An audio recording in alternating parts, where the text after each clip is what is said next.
Hallelujah. खुदावंद दे पवित्र नाम की तारीफ होवे। आओ कटांगे जबूरां दी पोथी 112। जबूरां दी पोथी 112 विच लिखिया है, 112 दी 1 विच लिखिया, हालेलुया। धन है ओ जिहड़ा यहोवा दा भै मनदा है, ओ उसदे हुक्मां विच बहुत मगन रहिंदा है। उसदी अंश धरती उत्ते बलवान होवेगी, सचियारां दी पीढ़ी मुबारक होवेगी।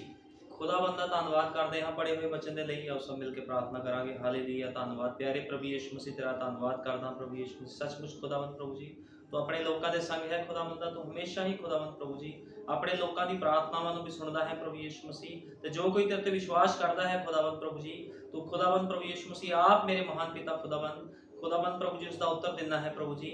ते मेरे महान पिता प्रभु जी एक बार एक समा सी खुदावंद जो खुदावंद तेरे लोग इजराइल कौम खुदावंद प्रभु जी उस प्रभु जी रास्ते विच प्रभु जी मेरे महान पिता खुदावंद जो लाल समुंदर उन्होंने अगे सी खुदावंद ते उस जगह दे विच प्रभु जी फसे हुए सन। लेकिन खुदावंद प्रभु जी तू प्रभु जी अपने क्रोधवान अखां दे नाल उस समुंदर वाल वेखिया ते प्रभु जी उस समुंदर दो भाग हो गया प्रभु जी। तो अज भी खुदावंद उससे क्रोधवान अखां दे नाल प्रभु यीशु मसीह खुदावंद प्रभु जी अपने लोगों की तंगियां मुसीबतां परेशानियां बीमारियां वाल वेख प्रभु जी, ताकि खुदावंद प्रभु जी तेरिया क्रोधवान अखां नूं वेखदे हुण सब बीमारियां परेशानियां दूर हट जाण। दया कर कृपा कर तो अपने लोगों के अंग संग हो खुदावंद प्रभु जी। साडी सबना दी अगवाई कर प्रभु यीशु मसीह। खुदावंद प्रभु जी आज जो भी वचन होवे खुदावंद प्रभु जी तेरे पवित्र आत्मा के द्वारा होवे, क्योंकि बोलण वाला कोई मांस ते लहू नहीं, बोलण वाला तेरा पवित्र आत्मा है खुदावंद। दया कर कृपा कर, सारा आदर जलाल महिमा तेरे सामर्थी जिंदा जलाली नाम देना आमीन। हालेलुया। खुदावंद दे पवित्र नाम की तारीफ होवे। असीं पढ़िया आ जबूरां दी पोथी 112 विच लिखिया, धन है वो जिहड़ा यहोवा दा भै मनदा है।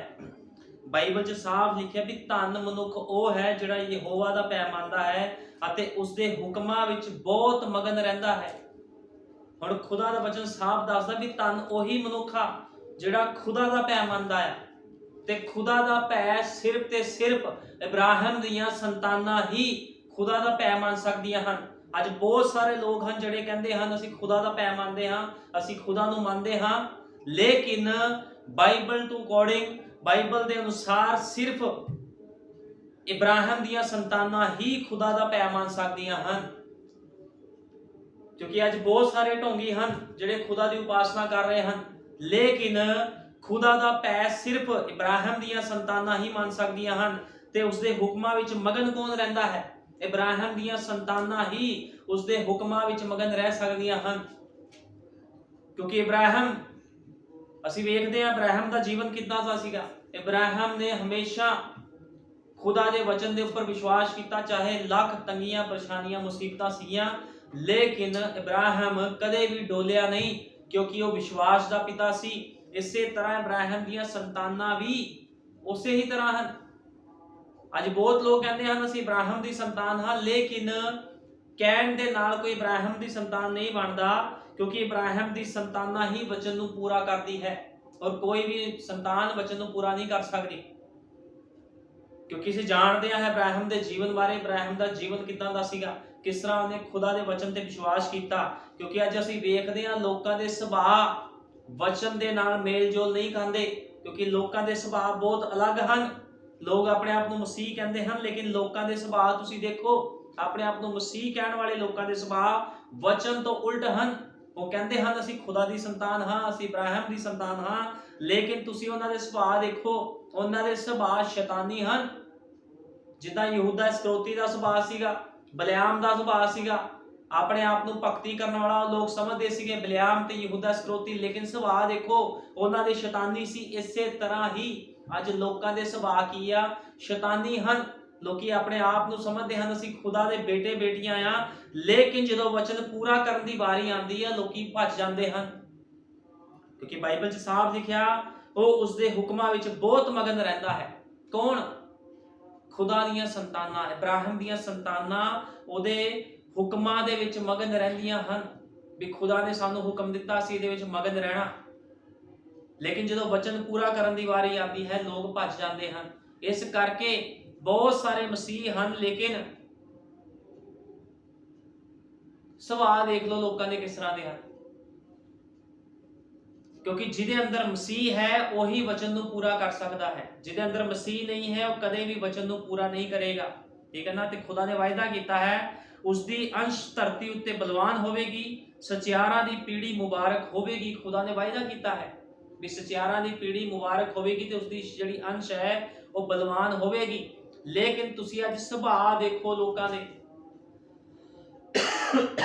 ਦੇ ਸੁਭਾਅ ਮਸੀਹ ਨਹੀਂ ਹਨ, ਲੋਕਾਂ ਦੇ ਸੁਭਾਅ ਅੱਜ ਸ਼ੈਤਾਨੀ ਹਨ।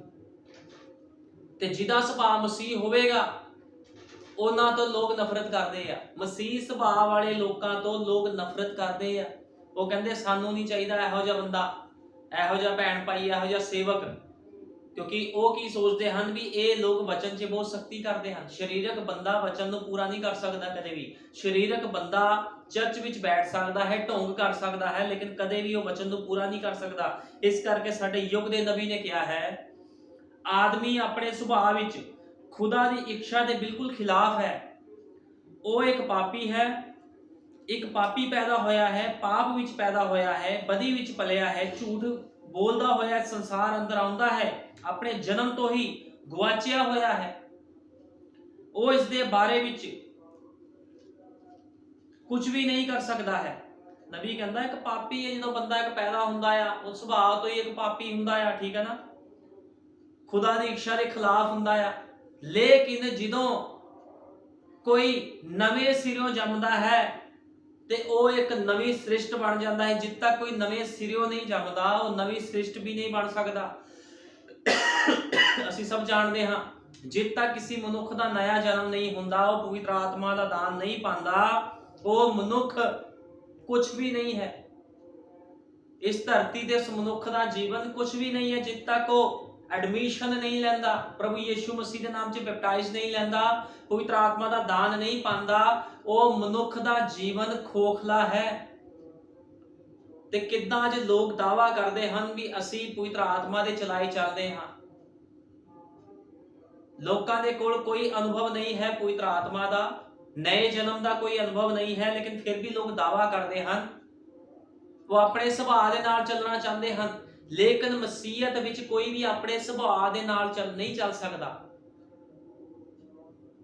ਜਦੋਂ ਪਵਿੱਤਰ ਆਤਮਾ ਕਿਸੇ ਮਨੁੱਖ ਦੇ ਅੰਦਰ ਆਂਦਾ ਹੈ ਤੇ ਪਵਿੱਤਰ ਆਤਮਾ ਫਿਰ ਉਸ ਮਨੁੱਖ ਨੂੰ ਆਪਣੀ ਮਰਜ਼ੀ ਨਹੀਂ ਕਰਨ ਦਿੰਦਾ। ਪਵਿੱਤਰ ਆਤਮਾ ਫਿਰ ਖੁਦ ਉਸ ਦਾ ਸੁਭਾਅ ਬਣ ਜਾਂਦਾ ਹੈ। ਲੇਕਿਨ ਬਹੁਤ ਸਾਰੇ ਮਨੁੱਖ ਹਨ ਜਿਹੜੇ ਆਪਣੇ ਸੁਭਾਅ ਨੂੰ ਪਵਿੱਤਰ ਆਤਮਾ ਦਾ ਸੁਭਾਅ ਸਮਝਦੇ ਹਨ ਤੇ ਇਹ ਸਭ ਖੁਦਾ ਦੇ ਵਚਨ ਤੋਂ ਉਲਟ ਹੈ। ਜਿੱਦ ਤੱਕ ਕੋਈ ਪਵਿੱਤਰ ਆਤਮਾ ਦਾ ਦਾਨ ਨਹੀਂ ਪਾਉਂਦਾ ਉਹਦੇ ਅੰਦਰ ਮਸੀਹ ਦਾ ਸੁਭਾਅ ਨਹੀਂ ਆ ਸਕਦਾ, ਕਿਉਂਕਿ ਮਸੀਹ ਦਾ ਸੁਭਾਅ ਹੈ ਵਚਨ ਨੂੰ ਪੂਰਾ ਕਰਨਾ। ਜਦੋਂ ਪ੍ਰਭੂ ਯਿਸੂ ਮਸੀਹ ਧਰਤੀ ਤੇ ਸੀਗਾ ਉਹ ਵਚਨ ਨੂੰ ਪੂਰਾ ਕਰਦਾ ਸੀਗਾ, ਚਾਹੇ ਉਹਨੂੰ ਦੁੱਖਾਂ ਵਿੱਚ ਆਣਾ ਪਿਆ, ਚਾਹੇ ਉਹਨੂੰ ਕਲਵਰੀ ਕਰੂਸ ਤੇ ਮਾਰ ਖਾਣੀ ਪਈ, ਬਹੁਤ ਜ਼ਿਆਦਾ ਉਹਨੂੰ ਉਹਦੇ ਹੱਥਾਂ ਪੈਰਾਂ 'ਚ ਕਿਲ ਠੋਕੇ ਗਏ, ਲੇਕਿਨ ਉਹ ਵਚਨ ਨੂੰ ਪੂਰਾ ਕਰ ਰਿਹਾ ਸੀਗਾ ਕਿਉਂਕਿ ਉਹ ਮਸੀਹ ਸੀ। ਤੇ ਜਿਹਦੇ ਅੰਦਰ ਮਸੀਹ ਹੁੰਦਾ ਹੈ ਉਹ ਹਮੇਸ਼ਾ ਵਚਨ ਨੂੰ ਪੂਰਾ ਕਰਦਾ ਹੈ।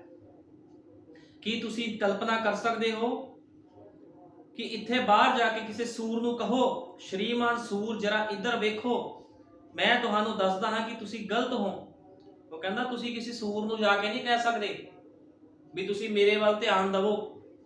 ਹਾਂ, ਜੇਕਰ ਤੁਸੀਂ ਚਾਹੋ ਤਾਂ ਉਸ ਨੂੰ ਧੋ ਸਕਦੇ ਹੋ ਤੇ ਇੱਕ ਚਿੱਟਾ ਕਾਲਾ ਸੂਟ ਪਹਿਨਾ ਸਕਦੇ ਹੋ, ਪਰ ਇਸ ਦਾ ਕੋਈ ਵੀ ਫਾਇਦਾ ਨਹੀਂ ਹੋਵੇਗਾ। ਉਹ ਵਾਪਿਸ ਸਿੱਧਾ ਚਿੱਕੜ ਵਿੱਚ ਟੋਏ ਵੱਲ ਜਾ ਕੇ ਦੁਬਾਰਾ ਉਸ ਵਿੱਚ ਲੇਟਣ ਲੱਗ ਜਾਵੇਗਾ। ਉਹ ਕਹਿੰਦੇ ਕਿ ਸੂਰ ਦਾ ਸੁਭਾਅ ਕੀ ਹੁੰਦਾ ਹੈ? ਸੂਰ ਦਾ ਸੁਭਾਅ ਉਹਨੂੰ ਜਿੰਨਾ ਮਰਜ਼ੀ ਨਵਾਵੋ ਧਵਾਵੋ ਜੋ ਮਰਜ਼ੀ ਕਰੋ ਉਹਨੇ ਫਿਰ ਚਿੱਕੜ ਵਿੱਚ ਜਾਣਾ, ਕਿਉਂਕਿ ਅਸੀਂ ਬਾਈਬਲ ਵਿੱਚ ਵੀ ਦੇਖਦੇ ਹਾਂ, ਬਾਈਬਲ ਦੇ ਵਿੱਚ ਵੀ ਇਹਦੇ ਬਾਰੇ ਲਿਖਿਆ ਗਿਆ ਹੈ ਕਿ ਸੂਰ ਦਾ ਸੁਭਾਅ ਕਿੱਦਾਂ ਦਾ ਹੁੰਦਾ ਹੈ। ਜਿੰਨਾ ਮਰਜ਼ੀ ਉਹਨੂੰ ਤੁਸੀਂ ਨਵਾ ਧਵਾ ਲਓਗੇ ਉਹਨੇ ਫਿਰ ਚਿੱਕੜ ਜਾਣਾ, ਕਿਉਂਕਿ ਉਹਦਾ ਸੁਭਾਅ ਹੀ ਚਿੱਕੜ ਵਾਲਾ ਬਣਿਆ ਹੁੰਦਾ, ਉਹਦਾ ਸੁਭਾਅ ਦੇ ਵਿੱਚ ਹੀ ਚਿੱਕੜ ਖਾਣਾ ਹੈ। ਇਸੇ ਤਰ੍ਹਾਂ ਅੱਜ ਤੁਸੀਂ ਬਹੁਤ ਸਾਰੇ ਮਨੁੱਖਾਂ ਨੂੰ ਵੇਖੋ, ਤੁਸੀਂ ਜਿੰਨਾ ਮਰਜ਼ੀ ਉਹਨਾਂ ਲੋਕਾਂ ਨੂੰ ਸਮਝਾਓ ਮਸੀਹ ਦੇ ਵਚਨ ਦੇ ਬਾਰੇ, ਜਿੰਨਾ ਮਰਜ਼ੀ ਤੁਸੀਂ ਉਹਨਾਂ ਨੂੰ ਪਵਿੱਤਰ ਸੰਗਤੀਆਂ ਵਿੱਚ ਬਿਠਾ ਲਓ, ਲੇਕਿਨ ਉਹਨਾਂ ਨੇ ਫਿਰ ਸੰਸਾਰ ਦੀ ਗੰਦਗੀ ਹੀ ਖਾਣੀ, ਕਿਉਂਕਿ ਸੁਭਾਅ ਨਹੀਂ ਬਦਲਿਆ। ਜਿੱਦ ਤੱਕ ਕਿਸੇ ਮਨੁੱਖ ਦਾ ਸੁਭਾਅ ਨਹੀਂ ਬਦਲਦਾ ਉਹ ਖੁਦਾ ਦੇ ਵਿੱਚ ਚੱਲ ਨਹੀਂ ਸਕਦਾ। ਇਸ ਕਰਕੇ ਨਬੀ ਨੇ ਇਹ ਗੱਲਾਂ ਨੂੰ ਕਿਹਾ ਹੈ, ਪਰ ਇਸ ਦਾ ਕੋਈ ਵੀ ਫਾਇਦਾ ਨਹੀਂ ਹੋਵੇਗਾ। ਉਹ ਵਾਪਿਸ ਸਿੱਧਾ ਚਿੱਕੜ ਦੇ ਟੋਏ ਵੱਲ ਜਾ ਕੇ ਦੁਬਾਰਾ ਉਸ ਵਿੱਚ ਲੇਟਣ ਲੱਗ ਜਾਵੇਗਾ। ਇਹ ਉਸ ਦਾ ਸੁਭਾਅ ਹੈ। ਭਾਈ ਬ੍ਰੈਨਮ ਨੇ ਕਿਹਾ, ਸਾਡੇ ਯੁੱਗ ਦੇ ਨਬੀ ਨੇ ਕਿਹਾ, ਇਹ ਉਸ ਦਾ ਸੁਭਾਅ ਹੈ ਸੂਰ ਦਾ। ਇਸੇ ਤਰ੍ਹਾਂ ਅੱਜ ਬਹੁਤ ਸਾਰੇ ਮਨੁੱਖ ਹਨ ਜਿਨ੍ਹਾਂ ਦਾ ਸੁਭਾਅ ਸੂਰਾਂ ਵਰਗਾ ਆ। ਜਿੰਨਾ ਮਰਜ਼ੀ ਸਮਝਾ ਲਓ ਵੀ ਤੁਸੀਂ ਸੰਸਾਰ ਦੀ ਗੰਦਗੀ ਵਿੱਚ ਨਹੀਂ ਜਾਣਾ, ਤੁਸੀਂ ਉਹਨਾਂ ਰਿਸ਼ਤੇਦਾਰੀਆਂ ਦੇ ਵਿੱਚ ਨਹੀਂ ਜਾਣਾ, ਤੁਸੀਂ ਉਹਨਾਂ ਲੋਕਾਂ ਦੇ ਵਿੱਚ ਨਹੀਂ ਜਾਣਾ ਜਿਹੜੇ ਤੁਹਾਨੂੰ ਨੈਗੇਟਿਵ ਦਿੰਦੇ ਹਨ ਚੀਜ਼ਾਂ, ਜਿਹੜੇ ਤੁਹਾਨੂੰ ਵਚਨ ਤੋਂ ਬਾਹਰ ਰੱਖਦੇ ਹਨ। ਲੇਕਿਨ ਇੱਕ ਜਿਹੜਾ ਬੰਦਾ ਹੁੰਦਾ ਜਿੱਦ ਤੱਕ ਉਹਦਾ ਸੁਭਾਅ ਸੂਰ ਵਰਗਾ ਹੁੰਦਾ ਆ, ਉਹਨੂੰ ਜਿੰਨਾ ਮਰਜ਼ੀ ਸਮਝਾ ਲਓ ਉਹਨੇ ਫਿਰ ਚਿੱਕੜ ਖਾਣ ਚਲੇ ਜਾਣਾ। ਇਹ ਉਹਦਾ ਸੁਭਾਅ ਆ। ਇਸ ਤਰ੍ਹਾਂ ਅੱਜ ਮਨੁੱਖਾਂ ਦਾ ਵੀ ਸੁਭਾਅ ਬਣ ਗਏ ਹਨ, ਕਿਉਂਕਿ ਅੰਦਰ ਮਸੀਹ ਨਹੀਂ ਆਇਆ। ਜਦੋਂ ਕਿਸੇ ਮਨੁੱਖ ਦੇ ਅੰਦਰ ਮਸੀਹ ਦਾ ਸੁਭਾਅ ਆਉਂਦਾ ਹੈ ਤੇ ਫਿਰ ਉਹ ਖੁਦਾ ਦੇ ਕੰਮ ਕਰਦਾ ਹੈ, ਉਹ ਪ੍ਰਕਾਸ਼ਵਾਨ ਹੋ ਜਾਂਦਾ ਹੈ। ਲੇਕਿਨ ਜਿੱਦ ਤੱਕ ਕੋਈ ਮਨੁੱਖ ਬਦਲਦਾ ਨਹੀਂ ਹੈ, ਨਵੇਂ ਸਿਰੇ ਤੋਂ ਨਹੀਂ ਜੰਮਦਾ, ਉਦੋਂ ਤੱਕ ਉਹਦਾ ਸੁਭਾਅ ਵੀ ਮਨੁੱਖੀ ਰਹਿੰਦਾ ਹੈ।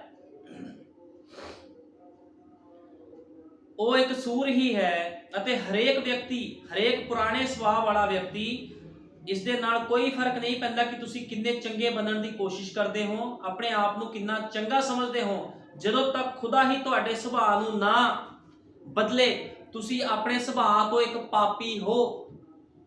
ਸਾਡੇ ਯੁੱਗ ਦੇ ਨਬੀ ਨੇ ਕਿਹਾ ਕੋਈ ਜਿੰਨਾ ਮਰਜ਼ੀ ਆਪਣੇ ਆਪ ਨੂੰ ਪਰਫੈਕਟ ਸਮਝੇ, ਵਧੀਆ ਕੱਪੜੇ ਪਾ ਲਵੇ, ਲੇਕਿਨ ਉਹ ਆਪਣੇ ਸੁਭਾਅ ਤੋਂ ਹੀ ਕੀ ਆ? ਪਾਪੀ ਆ, ਕਿਉਂਕਿ ਉਹਦਾ ਨਇਆ ਜਨਮ ਨਹੀਂ ਹੋਇਆ। ਉਸ ਮਨੁੱਖ ਨੇ ਪਵਿੱਤਰ ਆਤਮਾ ਪਾਇਆ ਨਹੀਂ ਹੈ, ਇਸ ਕਰਕੇ ਉਸ ਮਨੁੱਖ ਦਾ ਸੁਭਾਅ ਨਹੀਂ ਬਦਲਦਾ। ਇਸ ਕਰਕੇ ਤੁਸੀਂ ਅੱਜ ਦੇਖੋ ਕਿੰਨੇ ਲੋਕ ਹਨ ਜਿਹੜੇ ਪ੍ਰਭੂ ਦੇ ਵਚਨ ਨੂੰ ਪੂਰਾ ਨਹੀਂ ਕਰ ਪਾਉਂਦੇ, ਚਰਚ ਵੀ ਜਾਂਦੇ ਹਨ, ਦਾਨ ਦਸ਼ਮਾਨ ਦਿੰਦੇ ਹਨ, ਸਭ ਕੁਝ ਹੈ, ਲੇਕਿਨ ਜਦੋਂ ਵਚਨ ਪੂਰਾ ਕਰਨ ਦੀ ਵਾਰੀ ਆਉਂਦੀ ਆ, ਉਹ ਆਪਣੇ ਸੁਭਾਅ ਦੇ ਵਿੱਚ ਚੱਲਣਾ ਚਾਹੁੰਦੇ ਹਨ। ਮਸੀਹ ਦੇ ਸੁਭਾਅ ਦੇ ਵਿੱਚ ਉਹ ਲੋਕ ਚੱਲਦੇ ਨਹੀਂ, ਕਿਉਂਕਿ ਮਸੀਹ ਉਹਨਾਂ ਦੇ ਅੰਦਰ ਨਹੀਂ ਹੈ। ਕਿੱਦਾਂ ਅੱਜ ਲੋਕਾਂ ਦੇ ਗਲਤ ਜੀਵਨ ਕਰਕੇ ਲੋਕ ਆਪਣੇ ਆਪ ਨੂੰ ਨਾਸ਼ ਕਰ ਰਹੇ ਹਨ। ਭਾਈ ਬ੍ਰਾਨਮ ਨੇ ਕਿਹਾ ਹੈ, ਜੇ ਕਿਸੇ ਦੇ ਜਵਾਨ ਬੱਚੇ ਹਨ, ਜੇ ਉਹ ਵਚਨ ਤੋਂ ਬਾਹਰ ਹਨ ਤੇ ਉਹ ਮਾਂ ਪਿਓ ਆਪਣੇ ਬੱਚਿਆਂ ਨੂੰ ਨਰਕ ਵੱਲ ਘੱਲ ਰਿਹਾ ਹੈ, ਮੌਤ ਉਹਨਾਂ ਦੇ ਵੱਲ ਵੱਧਦੀ ਜਾ ਰਹੀ ਹੈ। ਕਿਸ ਤਰ੍ਹਾਂ ਲੋਕੀ ਆਪਣਾ ਜੀਵਨ ਨਾਸ਼ ਕਰ ਰਹੇ ਹਨ, ਆਪਣੇ ਬੱਚਿਆਂ ਦਾ ਜੀਵਨ ਨਾਸ਼ ਕਰ ਰਹੇ ਹਨ। ਜਦੋਂ ਕੋਈ ਮਸੀਹ ਭੈਣ ਭਾਈ ਹਾਲੀਵੁੱਡ ਬਾਲੀਵੁੱਡ ਵੱਲ, ਉਹ ਫਿਲਮੀ ਗਾਣਿਆਂ ਵੱਲ, ਗੰਦਗੀ ਵੱਲ ਅੱਗੇ ਵੱਧਦਾ ਹੈ ਤੇ ਆਪਣੇ ਬੱਚਿਆਂ ਨੂੰ ਚੈੱਕ ਨਹੀਂ ਕਰਦਾ, ਉਹਨਾਂ ਦੇ ਮੋਬਾਈਲਾਂ ਨੂੰ ਚੈੱਕ ਨਹੀਂ ਕਰਦਾ ਇੱਕ ਮਸੀਹ ਭੈਣ ਭਾਈ, ਤੇ ਉਹ ਕੀ ਕਰ ਰਿਹਾ ਹੈ? ਆਪਣੇ ਬੱਚਿਆਂ ਨੂੰ ਮੌਤ ਦੇ ਵਿੱਚ ਘੱਲ ਰਿਹਾ ਹੈ। ਦਿਨੋ ਦਿਨ ਮੌਤ ਉਹਨਾਂ ਦੇ ਵੱਲ ਵੱਧਦੀ ਜਾ ਰਹੀ ਹੈ, ਕਿਉਂਕਿ ਉਹ ਆਪਣੇ ਸੁਭਾਅ ਵਿੱਚ ਸੋਚਦੇ ਹਨ ਵੀ ਚਰਚ ਜਾ ਕੇ ਸ਼ਾਇਦ ਸਾਡਾ ਛੁਟਕਾਰਾ ਹੋ ਜਾਵੇਗਾ, ਲੇਕਿਨ ਚਰਚ ਜਾਣ ਦੇ ਨਾਲ ਕਿਸ ਦਾ ਛੁਟਕਾਰਾ ਨਹੀਂ ਹੈ, ਜਦ ਤੱਕ ਕੋਈ ਮਨੁੱਖ ਭੈਣ ਭਾਈ ਵਚਨ ਨੂੰ ਪੂਰਾ ਨਹੀਂ ਕਰਦਾ। ਇਸ ਕਰਕੇ ਤੁਸੀਂ ਆਪਣੇ ਆਪਣੇ ਸੁਭਾਵਾਂ ਨੂੰ ਚੈੱਕ ਕਰੋ ਕਿ ਤੁਹਾਡੇ ਸੁਭਾਅ ਮਸੀਹ ਦੇ ਸੁਭਾਅ ਦੇ ਨਾਲ ਮੈਚ ਖਾਂਦੇ ਹਨ ਜਾਂ ਨਹੀਂ ਖਾਂਦੇ ਹਨ। ਭਾਈ ਬ੍ਰਾਨਮ ਨੇ ਕਿਹਾ ਇਹ ਸਹੀ ਗੱਲ ਹੈ, ਸਾਨੂੰ ਇਹ ਕਹਿਣਾ ਪਸੰਦ ਨਹੀਂ ਹੈ। ਤੁਸੀਂ ਕਹਿੰਦੇ ਹੋ ਉਹ ਮੈਂ ਆਪਣੇ ਗੁਆਂਢ ਵਿੱਚ ਸਭ ਤੋਂ ਵਧੀਆ ਕੱਪੜੇ ਪਾਉਂਦਾ ਹਾਂ, ਮੇਰੇ ਕੋਲ ਇੱਕ ਵਧੀਆ ਕਾਰ ਹੈ, ਮੇਰੇ ਕੋਲ ਸਭ ਤੋਂ ਵਧੀਆ, ਇਹ ਗੱਲਾਂ ਦੇ ਨਾਲ ਜ਼ਿਆਦਾ ਕੁਝ ਵੀ ਲੈਣਾ ਦੇਣਾ ਨਹੀਂ ਹੈ, ਜੇਕਰ ਸੁਭਾਅ ਹੀ ਨਹੀਂ ਹੈ। ਠੀਕ ਹੈ ਨਾ? ਨਬੀ ਕਹਿੰਦਾ ਵੀ ਕਿਸੇ ਦੇ ਕੋਲ ਭਾਵੇਂ ਜੋ ਮਰਜ਼ੀ ਹੋਵੇ, ਵਧੀਆ ਕੱਪੜੇ ਹੋਣ, ਗੱਡੀ ਹੋਣ, ਮੋਟਰਾਂ ਹੋਣ, ਕੁਝ ਵੀ ਹੋਵੇ, ਜਦੋਂ ਤੱਕ ਤੁਹਾਡਾ ਸੁਭਾਅ ਮਸੀਹ ਨਹੀਂ ਹੈ ਤੇ ਤੁਸੀਂ ਗਵਾਚੇ ਹੋਏ ਹੋ। ਤੁਹਾਡੇ ਸੁਭਾਅ ਦੇ ਅੰਦਰ ਜੇ ਮਸੀਹ ਨਹੀਂ ਹੈ ਤੇ ਤੁਸੀਂ ਗਵਾਚੇ ਹੋਏ ਹੋ।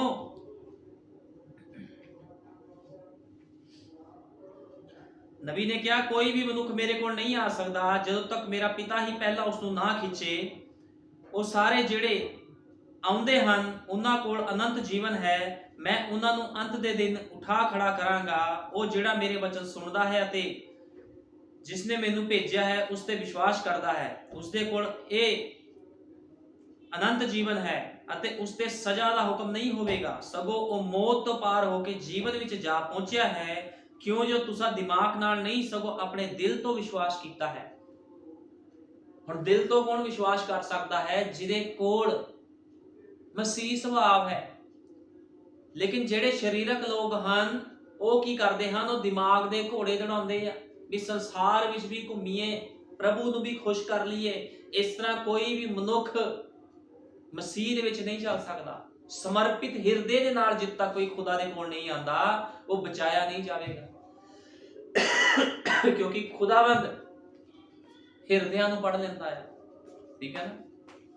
ਲੋਕੀ ਦਿਮਾਗ ਨਾਲ ਚੱਲਣਾ ਚਾਹੁੰਦੇ ਹਨ, ਲੇਕਿਨ ਖੁਦਾਵੰਦ ਉਸ ਮਨੁੱਖ ਨੂੰ ਪਸੰਦ ਕਰਦਾ ਹੈ ਜੋ ਆਪਣੇ ਹਿਰਦੇ ਦੇ ਨਾਲ ਖੁਦਾ ਦੇ ਨਾਲ ਚੱਲਦਾ ਹੈ, ਬੁੱਲਾਂ ਦੇ ਨਾਲ ਨਹੀਂ।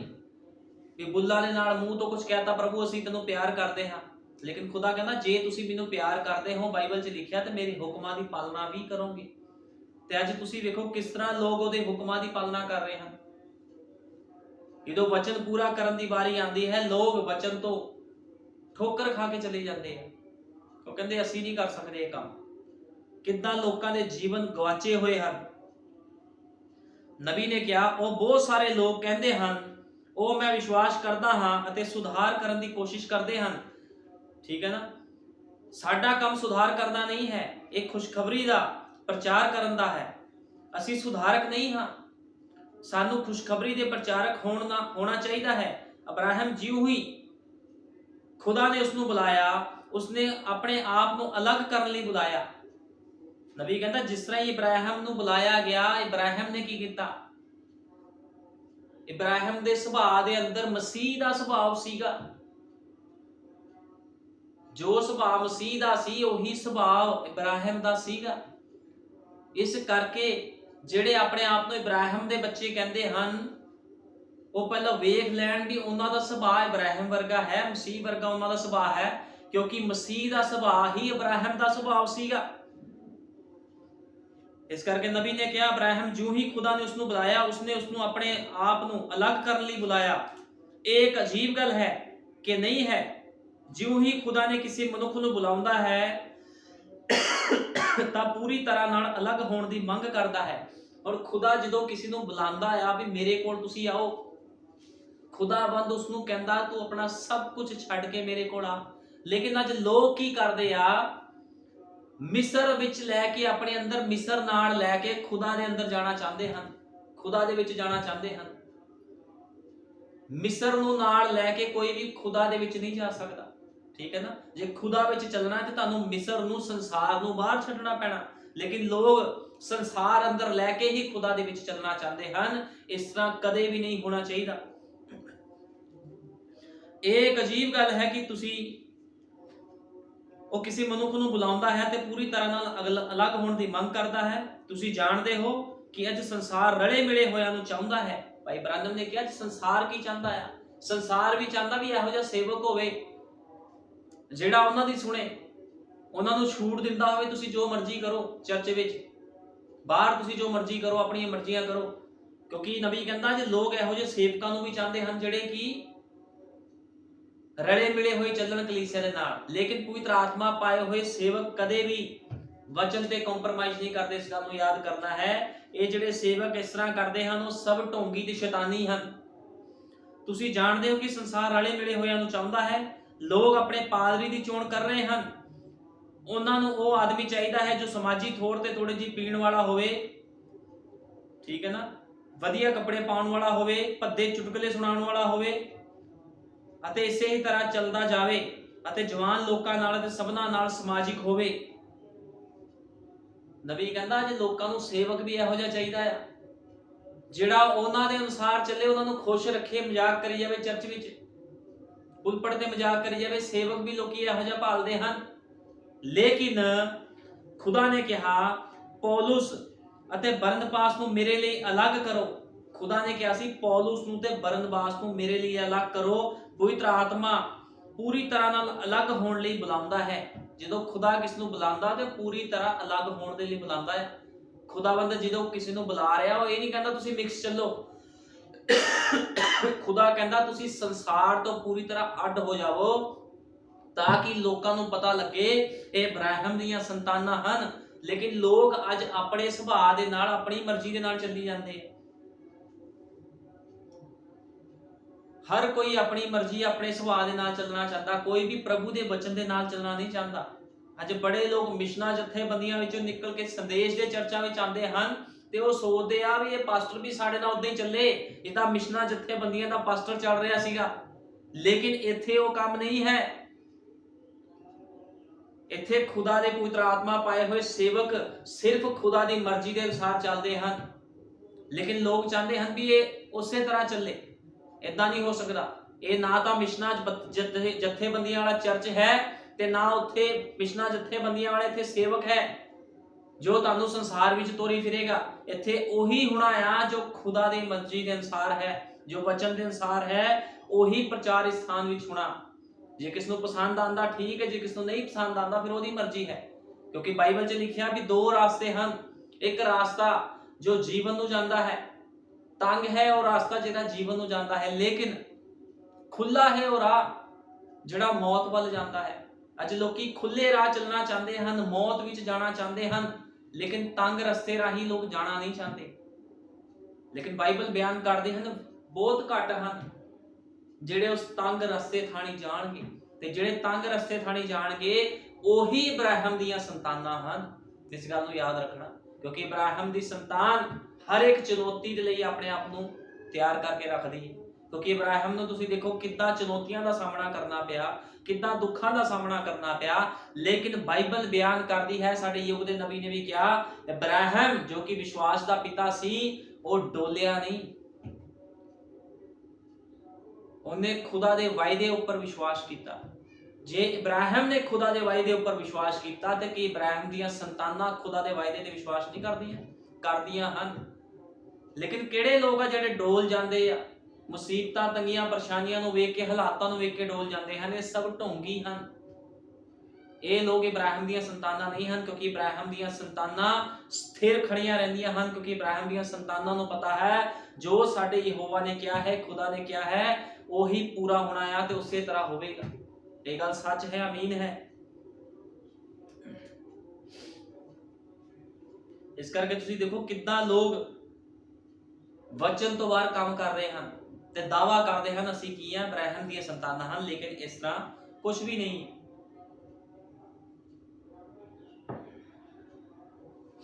ਨਬੀ ਕਹਿੰਦਾ, ਭਾਈ ਇਬਰਾਹਿਮ ਨੇ ਕਿਹਾ, ਇੱਕ ਭੇਡ ਦਾ ਬੱਚਾ ਚਾਰਾ ਖਾ ਰਿਹਾ ਹੈ, ਇੱਥੇ ਇੱਕ ਸੂਰ ਗਾਰੇ ਵਾਲੇ ਵਾੜੇ ਵਿੱਚ ਖਾ ਰਿਹਾ ਹੈ। ਇੱਕ ਭੇਡ ਦੇ ਬੱਚੇ ਦਾ ਸੁਭਾਅ ਬਾਹਰ ਕੱਢ ਕੇ ਇੱਕ ਸੂਰ ਵਿੱਚ ਪਾ ਦਿਓ, ਉਹ ਹੋਰ ਗਾਰਾ ਕਦੇ ਵੀ ਨਹੀਂ ਖਾਵੇਗਾ। ਉਹ ਕਹਿੰਦਾ ਵੀ ਤੁਸੀਂ ਉਹਦਾ ਸੁਭਾਅ ਹੈ ਜਿਹੜਾ, ਠੀਕ ਹੈ ਨਾ, ਸੂਰ ਵਿੱਚ ਪਾ ਦਿਓ ਭੇਡ ਦੇ ਬੱਚੇ ਵਾਲਾ ਸੁਭਾਅ, ਉਹ ਕਦੇ ਵੀ ਗਾਰਾ ਨਹੀਂ ਖਾਵੇਗਾ, ਪਰ ਚਾਰਾ ਖਾਣ ਲਈ ਜਾਵੇਗਾ। ਪਰ ਤੁਸੀਂ ਉਸ ਨੂੰ ਸੁਧਾਰ ਕੇ ਪਾਲਿਸ਼ ਕਰ ਸਕਦੇ ਹੋ, ਉਹ ਦੁਬਾਰਾ ਸੂਰਾਂ ਵਾਲੇ ਵਾੜੇ ਵਿੱਚ ਚਲਾ ਜਾਵੇਗਾ। ਬਾਈਬਲ ਨੇ ਇਹੋ ਕਿਹਾ ਹੈ, ਜਿਵੇਂ ਸੂਰ ਚਿੱਕੜ ਵਾਲੇ ਟੋਏ ਵੱਲ ਜਾਂਦਾ ਹੈ। ਵੇਖਿਆ, ਇਹ ਸਹੀ ਹੈ। ਇਹ ਕੁਝ ਅਜਿਹਾ ਹੋਣਾ ਚਾਹੀਦਾ ਹੈ ਜੋ ਖੁਦਾ ਇੱਕ ਮਨੁੱਖ ਲਈ ਕਰਦਾ ਹੈ। ਇਹ ਨਹੀਂ ਜੋ ਮਨੁੱਖ ਕਰਦਾ ਹੈ, ਪਰ ਜੋ ਖੁਦਾ ਕਰਦਾ ਹੈ। ਅੱਜ ਸਾਡੇ ਕੋਲ ਮਨੁੱਖਾਂ ਦੇ ਬਣਾਏ ਹੋਏ ਬਹੁਤ ਜ਼ਿਆਦਾ ਸੁਧਾਰ ਹਨ। ਆਪਣੇ ਦਸਖਤ ਕਰੋ, ਆਪਣਾ ਨਾਮ ਚਰਚ ਦੀ ਕਿਤਾਬ ਵਿੱਚ ਲਿਖਾ ਲਓ, ਚਰਚ ਵਿੱਚ ਸ਼ਾਮਲ ਹੋ ਜਾਓ, ਆਪਣਾ ਪੱਤਰ ਅੰਦਰ ਲਿਆਓ। ਉਹ ਮੈਂ ਤਾਂ ਇਸ ਦੇ ਵਿੱਚੋਂ ਕੁਝ ਨਹੀਂ ਮਿਲਿਆ ਹੈ, ਮੈਨੂੰ ਤਾਂ ਇਸ ਦੇ ਵਿੱਚੋਂ ਕੁਝ ਨਹੀਂ ਮਿਲਿਆ ਹੈ। ਜੇਕਰ ਦੂਸਰੇ ਨੇ ਪਹਿਲਾਂ ਹੀ ਸਥਾਨ ਪ੍ਰਾਪਤ ਕਰ ਲਿਆ ਹੈ, ਜੇਕਰ ਤੁਸੀਂ ਨਵੇਂ ਸਿਰੇ ਤੋਂ ਜਨਮੇ ਹੋਏ ਹੋ, ਸਭ ਠੀਕ ਹੈ। ਕਹਿੰਦਾ ਜੇ ਤੁਸੀਂ ਨਵੇਂ ਸਿਰੇ ਤੋਂ ਜਨਮੇ ਹੋ ਤਾਂ ਫਿਰ ਤਾਂ ਸਭ ਠੀਕ ਹੈ। ਇਹ ਸਵਰਗ ਵਿੱਚ ਹੈ। ਇਹ ਕਿਸੇ ਕਾਗਜ਼ ਦੇ ਟੁਕੜੇ ਉੱਤੇ ਲਿਖਿਆ ਹੋਇਆ ਹੈ, ਪਰ ਲੇਲੇ ਦੇ ਲਹੂ ਦੇ ਨਾਲ ਚਮੜੀ ਤੇ ਲਿਖਿਆ ਹੋਇਆ ਹੈ। ਹਾਲੇਲੂਇਆ। ਉਹ ਕਹਿੰਦਾ ਜੇ ਤੁਸੀਂ ਨਵੇਂ ਸਿਰੇ ਤੋਂ ਜਨਮੇ ਹੋਏ ਹੋ ਤੇ ਸਭ ਕੁਝ ਠੀਕ ਹੈ। ਲੇਕਿਨ ਜੇ ਕੋਈ ਮਨੁੱਖ ਚਰਚ ਵਿੱਚ ਜਾ ਕੇ ਆਪਣੇ ਆਪ ਨੂੰ ਧਰਮੀ ਗਿਣਦਾ ਹੈ ਤੇ ਉਹ ਮਨੁੱਖ ਕੀ ਆ, ਗਵਾਚਿਆ ਹੋਇਆ ਹੈ। ਧਿਆਨ ਦਿਓ, ਆਪਣੇ ਆਪ ਨੂੰ ਆਪਣੇ ਸਾਰੇ ਰਿਸ਼ਤੇਦਾਰਾਂ ਤੋਂ ਅਲੱਗ ਕਰ। ਹੁਣ ਮੈਂ ਨਹੀਂ ਕਹਿੰਦਾ, ਲੋਕੀ ਕਹਿੰਦੇ ਮਸੀਹਤ 'ਚ ਰਿਸ਼ਤੇਦਾਰੀ ਕਿੱਥੋਂ ਆ ਗਈ? ਰਿਸ਼ਤੇਦਾਰੀ 'ਚ ਰਵਾਂਗੇ ਤੇ ਉਹਨਾਂ ਨੂੰ ਮਸੀਹਤ 'ਚ ਲਿਆਵਾਂਗੇ। ਲੇਕਿਨ ਸੰਦੇਸ਼ 'ਚ ਲਿਖਿਆ, ਧਿਆਨ ਦਿਓ, ਆਪਣੇ ਆਪ ਨੂੰ ਆਪਣੇ ਸਾਰੇ ਰਿਸ਼ਤੇਦਾਰਾਂ ਤੋਂ ਅਲੱਗ ਕਰ। ਕਿਉਂ ਕਿਹਾ ਆ? ਇਹਦੀ ਕੋਈ ਵਜ੍ਹਾ ਆ, ਕਿਉਂਕਿ ਜਿਹੜਾ ਮਨੁੱਖ, ਜਿਹੜਾ ਰਿਸ਼ਤੇਦਾਰ ਵਚਨ ਦੇ ਵਿੱਚ ਨਹੀਂ ਚੱਲਦਾ, ਉਹ ਤੁਹਾਨੂੰ ਹਮੇਸ਼ਾ ਸੰਸਾਰ ਵਿੱਚ ਲੈ ਕੇ ਜਾਵੇਗਾ। ਕਿਉਂਕਿ ਰਿਸ਼ਤੇਦਾਰ ਜਿਹੜਾ ਹੈ ਤੁਹਾਡਾ, ਤੁਸੀਂ ਦੇਖੋ, ਜੇ ਤੁਸੀਂ ਪ੍ਰਕਾਸ਼ਵਾਨ ਹੋ, ਆਪਣੇ ਆਪ ਨੂੰ ਪ੍ਰਕਾਸ਼ਵਾਨ ਕਹਿੰਦੇ ਹੋ, ਜੇ ਤੁਸੀਂ ਸੰਸਾਰਿਕ ਲੋਕਾਂ ਦੇ ਨਾਲ ਇਹਨਾਂ ਵਿੱਚ ਤੁਰੇ ਫਿਰੋਗੇ ਤੇ ਉਹਨਾਂ ਵਿੱਚ ਤੇ ਤੁਹਾਡੇ ਵਿੱਚ ਫਰਕ ਕੀ ਆ? ਇਸ ਕਰਕੇ ਸਾਡੇ ਯੁੱਗ ਦੇ ਨਬੀ ਨੇ ਕਿਹਾ, ਆਪਣੇ ਆਪ ਨੂੰ ਆਪਣੇ ਸਾਰੇ ਰਿਸ਼ਤੇਦਾਰਾਂ ਤੋਂ ਅਲੱਗ ਕਰ। ਠੀਕ ਹੈ ਨਾ? ਨਬੀ ਕਹਿੰਦਾ, ਯਕੀਨਨ ਤੁਸੀਂ ਨਾਈਟ ਕਲੱਬਾਂ ਵੱਲ ਭੱਜਦੇ ਹੋ, ਸ਼ਾਇਦ ਉਹਨਾਂ ਥਾਵਾਂ ਤੇ ਜਾਂਦੇ ਰਹੇ ਜਿੱਥੇ ਤੁਹਾਨੂੰ ਕਦੇ ਜਾਣਾ ਨਹੀਂ ਚਾਹੀਦਾ ਸੀ, ਅਤੇ ਹੁਣ ਜਦੋਂ ਖੁਦਾ ਨੇ ਤੁਹਾਨੂੰ ਬੁਲਾਇਆ ਹੈ ਤਾਂ ਤੁਹਾਨੂੰ ਉਸ ਕਿਸਮ ਦੀ ਜ਼ਿੰਦਗੀ ਤੋਂ ਅਲੱਗ ਹੋ ਕੇ ਵੱਖਰੀ ਜ਼ਿੰਦਗੀ ਜੀਣ ਦੇ ਲਈ ਬੁਲਾਇਆ ਹੈ। ਭਾਈ ਇਬਰਾਹਿਮ ਕਹਿੰਦੇ ਵੀ ਤੁਹਾਨੂੰ ਹੁਣ ਉਹ ਜ਼ਿੰਦਗੀ ਨਹੀਂ ਤੁਹਾਨੂੰ ਜੀਣੀ ਜਿਹੜੀ ਤੁਸੀਂ ਪਹਿਲਾਂ ਜੀਂਦੇ ਸੀ ਆਪਣੇ ਰਿਸ਼ਤੇਦਾਰੀਆਂ ਦੇ ਵਿੱਚ ਜਾ ਕੇ। ਕੁਝ ਵੀ ਗਲਤ ਕੰਮ ਹੋ ਰਿਹਾ ਸੀਗਾ, ਤੁਸੀਂ ਉੱਥੇ ਤੁਰੇ ਫਿਰਦੇ ਸੀਗੇ, ਭੰਗੜੇ ਪੈਂਦੇ ਸੀ, ਡਾਂਸ ਹੁੰਦੇ ਸੀਗੇ, ਪਾਰਟੀਆਂ ਹੁੰਦੀਆਂ, ਤੁਸੀਂ ਤੁਰੇ ਫਿਰਦੇ ਸੀ। ਲੇਕਿਨ ਤੁਹਾਨੂੰ ਜੇ ਖੁਦਾ ਨੇ ਬੁਲਾਇਆ ਆ, ਤੁਹਾਨੂੰ ਹੁਣ ਉਹਨਾਂ ਨੂੰ ਛੱਡਣਾ ਪਵੇਗਾ। ਮੈਂ ਨਹੀਂ ਕਹਿ ਰਿਹਾ, ਭਾਈ ਬ੍ਰੈਨਮ ਨੇ ਕਿਹਾ ਹੈ। ਜਦੋਂ ਖੁਦਾ ਨੇ ਤੁਹਾਨੂੰ ਬੁਲਾਇਆ ਹੈ ਤਾਂ ਤੁਹਾਨੂੰ ਉਸ ਕਿਸਮ ਦੀ ਜ਼ਿੰਦਗੀ ਤੋਂ ਅਲੱਗ ਹੋ ਕੇ ਵੱਖਰੀ ਜ਼ਿੰਦਗੀ ਜੀਣ ਲਈ ਬੁਲਾਇਆ ਹੈ। ਨਬੀ ਕਹਿੰਦਾ ਤੁਹਾਨੂੰ ਵੱਖਰੀ ਜ਼ਿੰਦਗੀ ਜੀਣ ਦੇ ਲਈ ਬੁਲਾਇਆ। ਲੇਕਿਨ ਕਈ ਨਿਕੰਮੇ ਲੋਕ ਜਿਨ੍ਹਾਂ ਦਾ ਸੁਭਾਅ ਕੀ ਹੈ, ਸੂਰਾਂ ਵਰਗਾ ਆ। ਜਿੰਨਾ ਮਰਜ਼ੀ ਸਮਝਾ ਲਓ, ਸੁਭਾਅ ਹੀ ਸੂਰ ਆ। ਫਿਰ ਲੋਕ ਗੁੱਸਾ ਕਰਦੇ ਆ ਜੀ ਸਾਡੀ ਇੱਥੇ ਬੇਇੱਜ਼ਤੀ ਕੀਤੀ ਜਾਂਦੀ ਹੈ। ਸੁਭਾਅ ਸੂਰ ਵਾਲਾ ਫਿਰ ਚਿੱਕੜ ਦੇ ਵਿੱਚ ਉਹ ਕੰਮ ਆ ਜੋ ਬਾਈਬਲ 'ਚ ਲਿਖਿਆ। ਕੁੱਤਾ ਆਪਣੀ ਉਲਟੀ ਕੀਤੀ ਤੇ ਫਿਰ ਕੁੱਤਾ ਕੀ ਕਰਦਾ, ਉਲਟੀ ਨੂੰ ਫਿਰ ਖਾ ਲੈਂਦਾ, ਚੱਟ ਲੈਂਦਾ। ਅੱਜ ਲੋਕਾਂ ਦੇ ਸੁਭਾਅ ਕੁੱਤਿਆਂ ਦੇ ਸੂਰਾਂ ਤੋਂ ਵੀ ਭੈੜੇ ਹੋ ਚੁੱਕੇ। ਅੱਜ ਇਦਾਂ ਦੇ ਸੁਭਾਅ ਹੋ ਗਏ ਆ ਲੋਕਾਂ ਦੇ, ਜਿੰਨਾ ਮਰਜ਼ੀ ਸਮਝਾ ਲਓ ਫਿਰ ਸੰਸਾਰ ਦੇ ਵਿੱਚ ਕਿਉਂਕਿ ਸੁਭਾਅ ਕੀ ਆ? ਸੁਭਾਅ ਦੇ ਅੰਦਰ ਮਸੀਹ ਨਹੀਂ ਹੈ। ਸੁਭਾਅ ਕੀ ਆ? ਸਰੀਰਕ ਸੁਭਾਅ ਆ। ਪੱਥਰਾਂ ਵਾਲੇ ਸੁਭਾਅ ਹੋ ਗਏ ਲੋਕਾਂ ਦੇ, ਜਿੰਨਾ ਮਰਜ਼ੀ ਸਮਝਾਓ ਕੁਝ ਪੱਲੇ ਨਹੀਂ ਪੈਂਦਾ।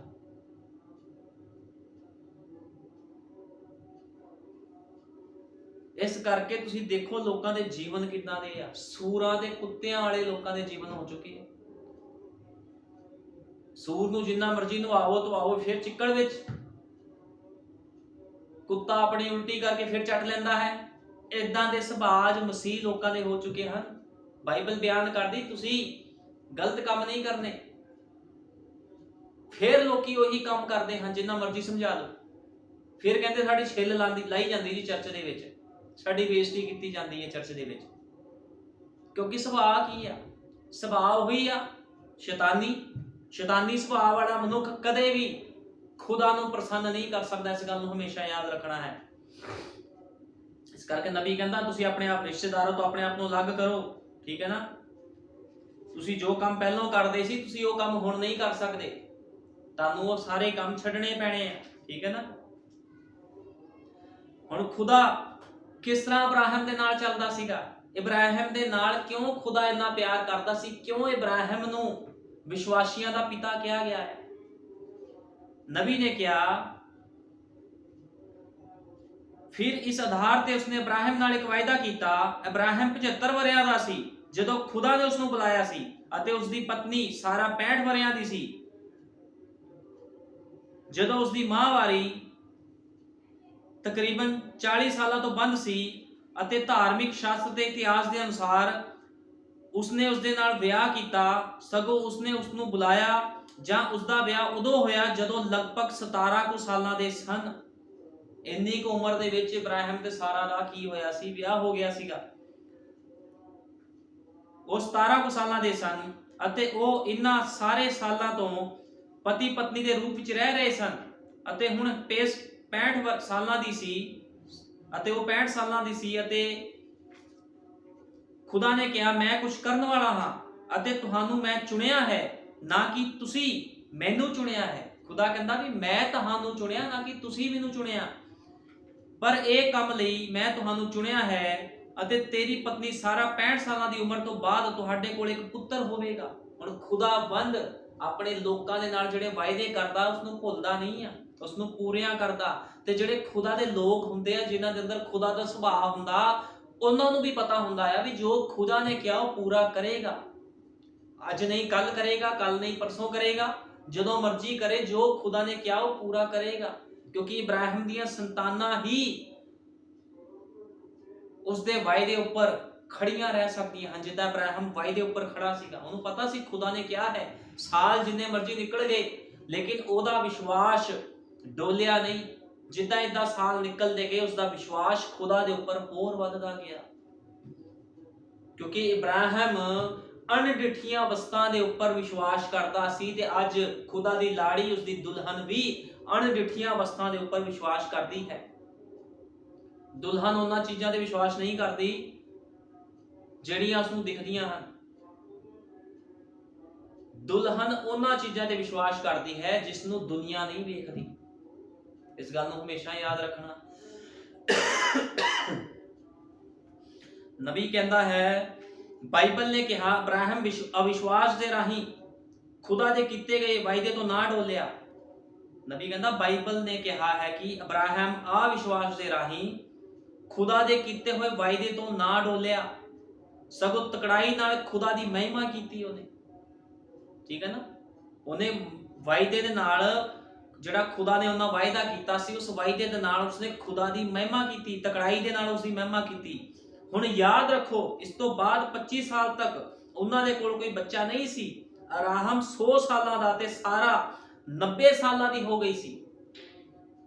ਪਰ ਮੈਂ ਕਲਪਨਾ ਕਰ ਸਕਦਾ ਹਾਂ, ਜਿਉਂ ਹੀ ਖੁਦਾ ਨੇ ਉਹਨਾਂ ਨੂੰ ਦੱਸਿਆ ਕਿ ਉਹਨਾਂ ਦੇ ਬੱਚਾ ਹੋਵੇਗਾ, ਮੈਂ ਕਲਪਨਾ ਕਰ ਸਕਦਾ ਹਾਂ ਉਹਨਾਂ ਨੇ ਤਿਆਰੀ ਸ਼ੁਰੂ ਕਰ ਲਈ, ਉਹਨਾਂ ਨੇ ਚੀਜ਼ਾਂ ਖਰੀਦ ਲਈਆਂ ਸਨ। ਠੀਕ ਹੈ ਨਾ, ਜੋ ਬੱਚਿਆਂ ਦੇ ਲਈ ਚਾਹੀਦਾ ਹੁੰਦਾ ਹੈ ਸਮਾਨ, ਕਿਉਂਕਿ ਉਹ ਜਾਣਦੇ ਸਨ ਜੋ ਖੁਦਾ ਨੇ ਕਿਹਾ ਉਹ ਪੂਰਾ ਕਰੇਗਾ। ਕੀ ਤੁਸੀਂ ਕਲਪਨਾ ਕਰ ਸਕਦੇ ਹੋ, ਇਸ ਦਿਨ 75 ਸਾਲਾਂ ਦਾ ਅਬਰਾਹਮ 65 ਸਾਲਾਂ ਦੀ ਪਤਨੀ ਨਾਲ ਕੰਬਦਾ ਹੋਇਆ ਜਾ ਰਿਹਾ ਹੈ। ਉਹ ਡਾਕਟਰ ਸਾਹਿਬ, ਹੁਣ ਮੈਂ ਤੁਹਾਡੇ ਕੋਲ ਤਿਆਰੀ ਕਰਨਾ ਚਾਹੁੰਦਾ ਹਾਂ, ਤੁਹਾਡੇ ਲਈ ਤਿਆਰੀ ਕਰਨਾ ਚਾਹੁੰਦਾ ਹਾਂ ਕਿ ਤੁਸੀਂ ਮੇਰੇ ਘਰ ਆਓ, ਸਾਡੇ ਘਰ ਇੱਕ ਬੱਚਾ ਹੋਣ ਵਾਲਾ ਹੈ, ਮੇਰੀ ਪਤਨੀ 65 ਸਾਲਾਂ ਦੀ ਹੈ। ਜਿਵੇਂ ਕਿ ਉਹਨਾਂ ਕਿਹਾ ਹੋਵੇਗਾ, ਅਬਰਾਹਮ ਤੇਰਾ ਦਿਮਾਗ ਥੋੜਾ ਜਿਹਾ ਹਿਲ ਗਿਆ ਹੈ। ਨਬੀ ਕਹਿੰਦਾ ਵੀ ਉਹ ਲੋਕ ਕਹਿੰਦੇ ਹੁਣ, ਜਦੋਂ ਅਬਰਾਹਮ ਦੱਸ ਰਿਹਾ ਹੋਣਾ ਲੋਕਾਂ ਨੂੰ ਕਿ ਮੇਰੇ ਘਰੇ ਬੱਚਾ ਹੋਣ ਵਾਲਾ, ਤੇ ਲੋਕ ਕਹਿੰਦੇ ਹੋਣੇ ਅਬਰਾਹਮ ਤੇਰਾ ਦਿਮਾਗ ਤਾਂ ਨਹੀਂ ਹਿਲ ਗਿਆ ਕਿਤੇ? ਕਿਉਂਕਿ ਉਹ ਜਿਹੜੇ ਲੋਕ ਸੀ ਉਹ ਚੀਜ਼ਾਂ ਵੱਲ ਨਹੀਂ ਸੀ ਦੇਖ ਪਾ ਰਹੇ, ਜਿਹੜੀਆਂ ਚੀਜ਼ਾਂ ਨੂੰ ਅਬਰਾਹਮ ਨੇ ਵੇਖ ਲਿਆ ਸੀਗਾ ਮਸੀਹ ਸੁਭਾਅ ਦੇ ਦੁਆਰਾ। ਕਿਉਂਕਿ ਜਦੋਂ ਕਿਸੇ ਦੇ ਅੰਦਰ ਮਸੀਹ ਸੁਭਾਅ ਹੁੰਦਾ ਹੈ ਤੇ ਉਹ ਮਨੁੱਖ ਜਾਣਦਾ ਹੈ ਜੋ ਖੁਦਾ ਨੇ ਕਿਹਾ ਸਭ ਦਾ ਸਭ ਪੂਰਾ ਹੋਵੇਗਾ। ਜੇ ਅੱਜ ਖੁਦਾ ਨੇ ਵਾਅਦਾ ਕੀਤਾ ਹੈ ਵੀ ਮੈਂ ਤੁਹਾਨੂੰ ਅੱਖ ਚਮਕਦੇ ਸਾਰ ਲੈ ਜਾਵਾਂਗਾ, ਤੇ ਖੁਦਾ ਦੀ ਦੁਲਹਨ ਹੀ ਹੈ ਜੋ ਵਿਸ਼ਵਾਸ ਕਰ ਸਕਦੀ ਹੈ, ਤੇ ਦੁਲਹਨ ਨੇ ਵਚਨ ਨੂੰ ਪੂਰਾ ਕਰਨਾ, ਦੁਲਹਨ ਨੇ ਹੀ ਵਚਨ ਦੇ ਨਾਲ ਸ਼ਿੰਗਾਰ ਕਰਨਾ ਹੈ। ਆਮ ਲੋਕਾਂ ਨੇ ਨਹੀਂ ਕਰਨਾ, ਜਿਹੜੇ ਆਮ ਲੋਕ ਹਨ, ਕਿਉਂਕਿ ਉਹਨਾਂ ਦੇ ਅੰਦਰ ਉਹ ਵਿਸ਼ਵਾਸ ਨਹੀਂ ਪਾਇਆ ਜਾਂਦਾ ਜੋ ਵਿਸ਼ਵਾਸ ਦੁਲਹਨ ਦੇ ਅੰਦਰ ਹੈ। ਕਿਉਂਕਿ ਪ੍ਰਭੂ ਯਿਸੂ ਮਸੀਹ ਨੇ ਆਪਣੀ ਜਿਹੜੀ ਜਾਨ ਸੀਗੀ ਦੁਲਹਨ ਦੇ ਲਈ ਦਿੱਤੀ ਸੀ।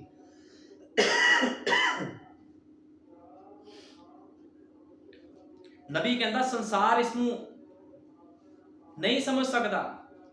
ਠੀਕ ਹੈ ਨਾ, ਸੰਸਾਰ ਇਹਨਾਂ ਗੱਲਾਂ ਨੂੰ ਨਹੀਂ ਸਮਝ ਸਕਦਾ। ਬਜਾਏ ਕਮਜ਼ੋਰ ਹੋਣ ਦੇ, ਉਹ ਕਹਿੰਦਾ ਬਜਾਏ ਕਮਜ਼ੋਰ ਹੋਣ ਦੇ ਅਬਰਾਹਮ ਹੋਰ ਮਜ਼ਬੂਤ ਹੁੰਦਾ ਗਿਆ। ਕਾਹਦੇ ਵਿੱਚ? ਵਚਨ ਦੇ ਵਿੱਚ। ਇਹ ਜਾਣਦੇ ਹੋਏ ਕਿ ਜਿੰਨਾ ਲੰਬਾ ਸਮਾਂ ਲੱਗੇਗਾ ਉਸ ਦੇ ਨਾਲ ਹੋਰ ਵੱਡਾ ਚਮਤਕਾਰ ਹੋਣ ਵਾਲਾ ਸੀਗਾ।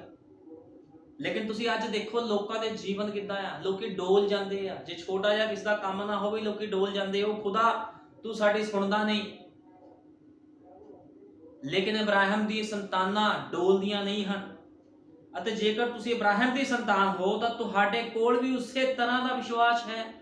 ਨਬੀ ਕਹਿੰਦਾ ਜੇ ਤੁਸੀਂ ਕਹਿੰਦੇ ਅਸੀਂ ਅਬਰਾਹਮ ਦੀ ਸੰਤਾਨ ਆ, ਤੇ ਤੁਹਾਡੇ ਕੋਲ ਵੀ ਉਸੇ ਤਰ੍ਹਾਂ ਦਾ ਵਿਸ਼ਵਾਸ ਹੋਣਾ ਚਾਹੀਦਾ ਆ ਜਿੱਦਾਂ ਦਾ ਵਿਸ਼ਵਾਸ ਅਬਰਾਹਮ ਦੇ ਕੋਲ ਸੀਗਾ। ਕਿਉਂਕਿ ਅਬਰਾਹਮ ਦੇ ਅੰਦਰ ਕੌਣ ਸੀ? ਮਸੀਹ ਸੀਗਾ। ਜੇ ਤੁਹਾਡੇ ਅੰਦਰ ਮਸੀਹ ਹੈ ਤੇ ਤੁਹਾਡਾ ਸੁਭਾਅ ਵੀ ਉਸੇ ਤਰ੍ਹਾਂ ਦਾ ਹੋਣਾ ਚਾਹੀਦਾ ਹੈ। ਅਤੇ ਜੇਕਰ ਤੁਸੀਂ ਅਬਰਾਹਮ ਦੀ ਸੰਤਾਨ ਹੋ ਤਾਂ ਤੁਹਾਡੇ ਕੋਲ ਵੀ ਉਸੇ ਤਰ੍ਹਾਂ ਦਾ ਵਿਸ਼ਵਾਸ ਹੈ। ਹਾਲੇਲੂਇਆ। ਉਸ ਗੱਲ ਤੋਂ ਨਾ ਘਬਰਾਓ। ਹਾਲੇਲੂਇਆ। ਸਾਡੇ ਖੁਦਾ ਦੀ ਮਹਿਮਾ ਹੋਵੇ। ਧਿਆਨ ਦਿਓ, ਜਿਉਂ-ਜਿਉਂ ਦਿਨ ਬੀਤਦੇ ਗਏ ਅਬਰਾਹਮ ਹੋਰ ਮਜ਼ਬੂਤ ਹੁੰਦਾ ਗਿਆ। ਜਿੱਦਾਂ ਜਿੱਦਾਂ ਦਿਨ ਬੀਤਦੇ ਗਏ ਅਬਰਾਹਮ ਹੋਰ ਮਜ਼ਬੂਤ ਹੁੰਦਾ ਗਿਆ। ਤੁਹਾਨੂੰ ਪਤਾ ਜਦੋਂ ਯੂਸਫ ਜੇਲ੍ਹ ਦੇ ਵਿੱਚ ਸੀਗਾ ਤੇ ਕੀ ਹੋਇਆ? ਜਿੱਦਾਂ ਜਿੱਦਾਂ ਦਿਨ ਬੀਤਦੇ ਗਏ ਤੇ ਯੂਸਫ ਵੀ ਮਜ਼ਬੂਤੀ ਦੇ ਵਿੱਚ ਅੱਗੇ ਵੱਧਦਾ ਗਿਆ। ਉਹ ਡੋਲਿਆ ਨਹੀਂ। ਕਿਉਂਕਿ ਸਾਡੇ ਯੁੱਗ ਦੇ ਨਬੀ ਨੇ ਕਿਹਾ ਯੂਸਫ ਕੌਣ ਸੀਗਾ? ਯੂਸਫ ਮਸੀਹ ਦਾ ਹੀ ਪਰਛਾਵਾਂ ਸੀਗਾ। ਠੀਕ ਹੈ ਨਾ, ਉਹ ਮਸੀਹ ਦਾ ਪਰਛਾਵਾਂ ਸੀਗਾ ਯੂਸਫ। ਉਹ ਕਿੰਨਾ ਦੁੱਖਾਂ ਪਰੇਸ਼ਾਨੀਆਂ ਦੇ ਵਿੱਚ ਜੇਲ੍ਹ ਦੇ ਵਿੱਚ ਖੁਦਾ ਦੀ ਮਹਿਮਾ ਕਰਦਾ ਗਿਆ, ਕਿਉਂਕਿ ਉਹਨੂੰ ਪਤਾ ਸੀਗਾ ਵੀ ਇੱਕ ਨਾ ਇੱਕ ਦਿਨ ਜੋ ਉਹਨੂੰ ਸੁਪਨੇ ਦਿਖਾਏ ਗਏ ਸੀਗੇ ਉਹ ਸਭ ਪੂਰੇ ਹੋ ਜਾਣੇ ਆ। ਇਸ ਕਰਕੇ ਖੁਦਾ ਦੇ ਲੋਕ ਕਦੇ ਡੋਲਦੇ ਨਹੀਂ। ਤੇ ਤੁਸੀਂ ਅੱਜ ਦੇਖੋ ਕਿੱਦਾਂ ਆਪਣੇ ਆਪ ਨੂੰ ਮਸੀਹ ਕਹਿਣ ਵਾਲੇ ਲੋਕ ਡੋਲਦੇ ਆ, ਜਦੋਂ ਉਹਨਾਂ ਦੇ ਜੀਵਨ 'ਚ ਛੋਟਾ ਜਿਹਾ ਕੰਮ ਨਹੀਂ ਹੁੰਦਾ, ਇੱਕ ਛੋਟੀ ਜਿਹੀ ਬਿਮਾਰੀ ਆ ਜਾਂਦੀ ਲੋਕ ਦਵਾਈਆਂ ਲੈਣ ਭੱਜ ਫਿਰਦੇ ਆ,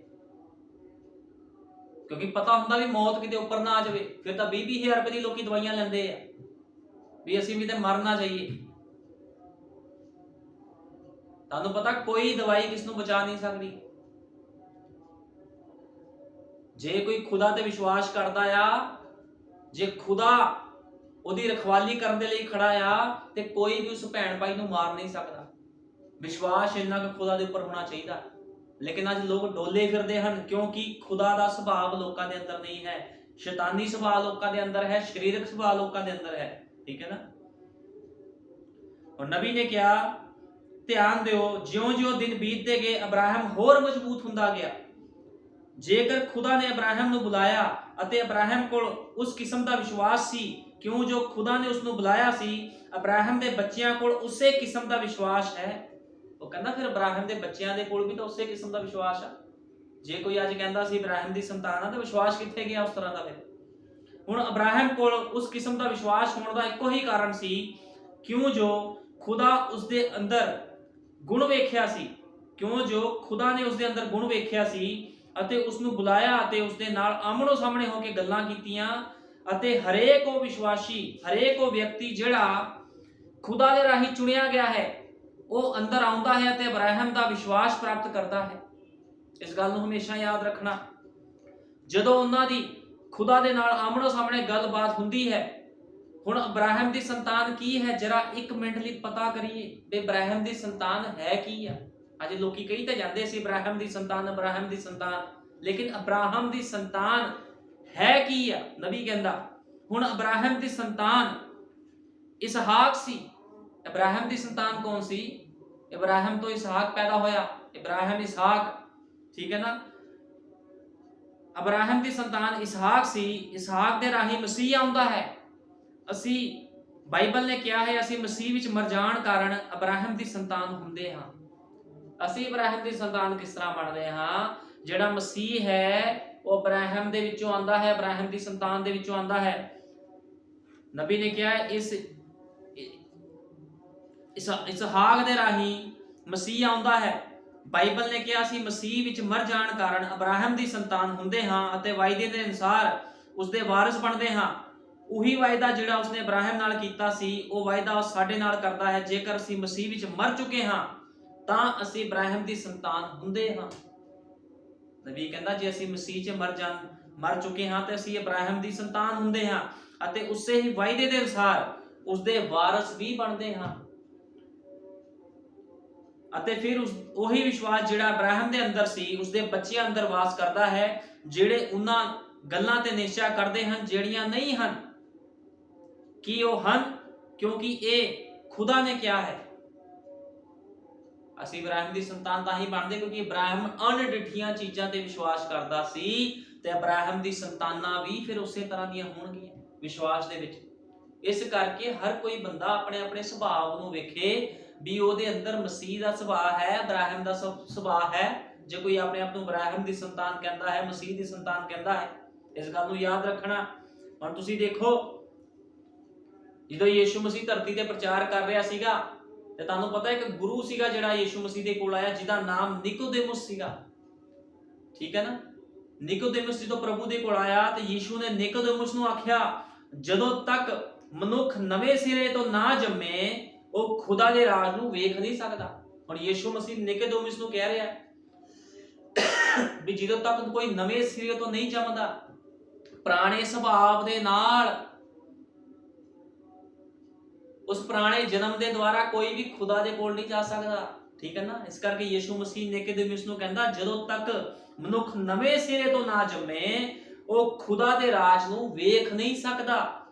ਹੁਣ ਵੇਖਣ ਦਾ ਸਹੀ ਅਨੁਵਾਦ ਕੀ ਆ? ਵੇਖਣ ਦਾ ਸਹੀ ਅਨੁਵਾਦ ਭਾਈ ਬ੍ਰਾਨਮ ਨੇ ਕਿਹਾ, ਵੇਖਣ ਦਾ ਜੋ ਸਹੀ ਅਨੁਵਾਦ ਹੈ ਖੁਦਾ ਦੇ ਰਾਜ ਨੂੰ ਸਮਝ ਨਹੀਂ ਸਕਦਾ। ਸਮਝਣਾ, ਵੇਖਣ ਦਾ ਮਤਲਬ ਹੈ ਸਮਝਣਾ। ਕੋਈ ਤੁਹਾਨੂੰ ਕੁਝ ਵਿਖਾ ਰਿਹਾ ਹੈ, ਮੈਂ ਇਸ ਨੂੰ ਵੇਖ ਨਹੀਂ ਸਕਦਾ ਹਾਂ, ਤੁਸੀਂ ਉਸ ਦੇ ਵੱਲ ਵੇਖ ਰਹੇ ਹੋ ਪਰ ਤੁਸੀਂ ਉਸ ਨੂੰ ਸਮਝਦੇ ਨਹੀਂ।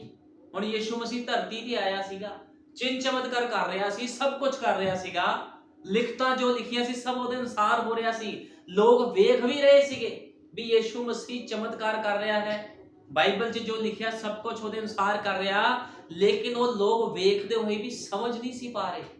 ਇਸ ਕਰਕੇ ਯੀਸ਼ੂ ਮਸੀਹ ਨੇ ਨਿਕੋਦੇਮੁਸ ਨੂੰ ਕਿਹਾ ਜਿੱਦ ਤੱਕ ਕੋਈ ਨਵੇਂ ਸਿਰੇ ਤੋਂ ਨਾ ਜੰਮੇ ਖੁਦਾ ਦੇ ਰਾਜ ਨੂੰ ਵੇਖ ਨਹੀਂ ਸਕਦਾ, ਜਿਹਦਾ ਸਹੀ ਅਨੁਵਾਦ ਹੈ ਸਮਝ ਨਹੀਂ ਸਕਦਾ। ਠੀਕ ਹੈ ਨਾ। ਅੱਜ ਤੁਸੀਂ ਬਾਈਬਲ ਲੈ ਕੇ ਜਾਓ, ਕਿਸ ਨੂੰ ਸਮਝਾਓ ਵੀ ਬਾਈਬਲ ਦੇ ਵਿੱਚ ਬੈਪਟਾਈਜ਼ ਪ੍ਰਭੂ ਯੀਸ਼ੂ ਮਸੀਹ ਦੇ ਨਾਮ ਦੇ ਵਿੱਚ ਆ।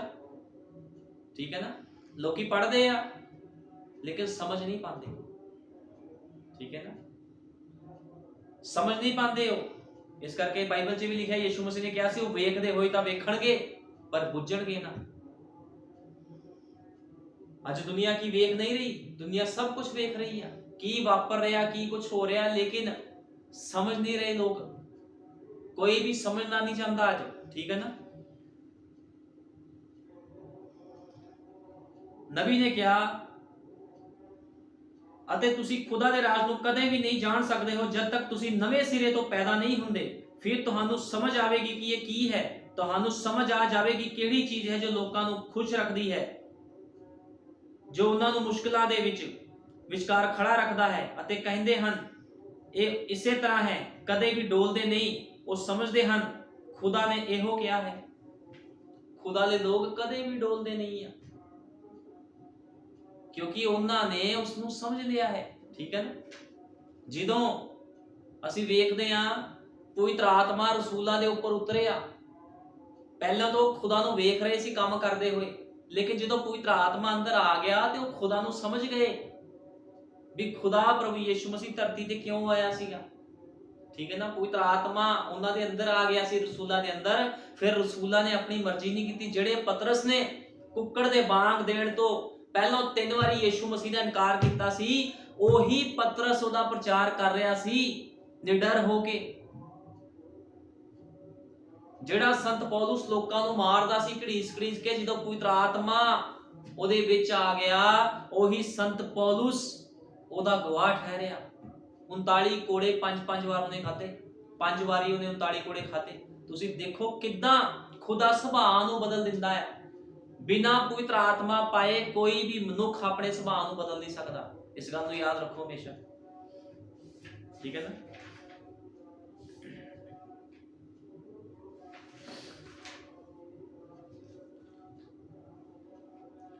ਆਓ ਅਸੀਂ ਕੱਢਾਂਗੇ ਉਤਪਤ 17 ਦੇ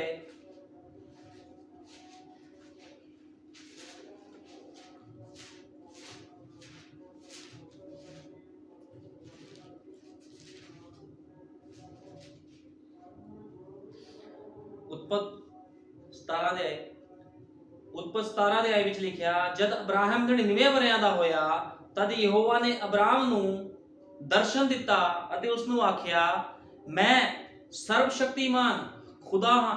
ਅਬਰਾਹਮ ਨੂੰ ਦਰਸ਼ਨ ਦੇ ਕੇ ਕਹਿੰਦਾ, ਮੈਂ ਸਰਵ ਸ਼ਕਤੀਮਾਨ ਖੁਦਾ ਹਾਂ।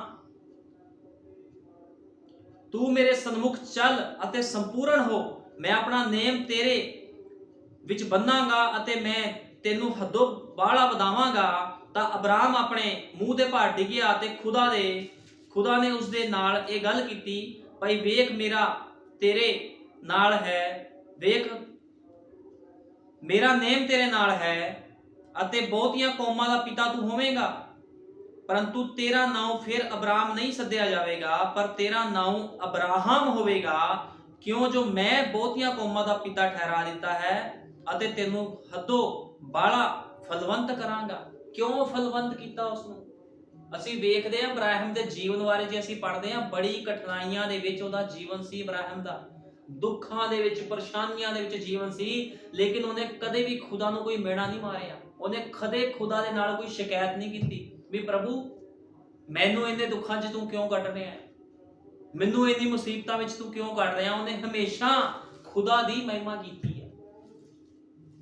ਤੇ ਜੇ ਅੱਜ ਅਬਰਾਹਮ ਦੀ ਸੰਤਾਨਾਂ ਇਸ ਧਰਤੀ ਤੇ ਹਨ ਤੇ ਉਹ ਵੀ ਉਸੇ ਤਰ੍ਹਾਂ ਹੀ ਚੱਲਣਗੀਆਂ। ਉਹੀ ਸੁਭਾਅ ਉਹਨਾਂ ਦੇ ਅੰਦਰ ਹੋਵੇਗਾ ਜੋ ਸੁਭਾਅ ਅਬਰਾਹਮ ਦਾ ਸੀਗਾ, ਜੋ ਸੁਭਾਅ ਮਸੀਹ ਦਾ ਸੀਗਾ।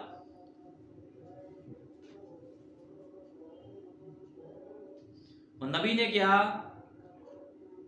ਅਬਰਾਹਮ ਬੁੱਢਾ ਹੋ ਗਿਆ ਸੀ ਅਤੇ ਉਹ 90 ਸਾਲਾਂ ਦਾ ਸੀ ਤਾਂ ਖੁਦਾ ਉਸ ਤੇ ਵੱਖਰੇ ਨਾਮਾਂ ਨਾਲ ਪ੍ਰਗਟ ਹੋਇਆ, ਪਰ 17ਵੇਂ ਬਾਬ ਵਿੱਚ ਉਸ ਤੇ ਸਰਵ ਸ਼ਕਤੀਮਾਨ ਵਾਂਗ ਪ੍ਰਗਟ ਹੋਇਆ। ਨਬੀ ਕਹਿੰਦਾ 17ਵੇਂ ਬਾਬ ਨੂੰ, 17ਵਾਂ ਬਾਬ ਜੋ ਅਸੀਂ ਪੜਿਆ, 17ਵੇਂ ਬਾਬ ਦੇ ਵਿੱਚ ਉਹ ਸਰਵ ਸ਼ਕਤੀਮਾਨ ਕਰਕੇ ਉਸ ਦੇ ਉੱਪਰ ਪ੍ਰਗਟ ਹੋਇਆ।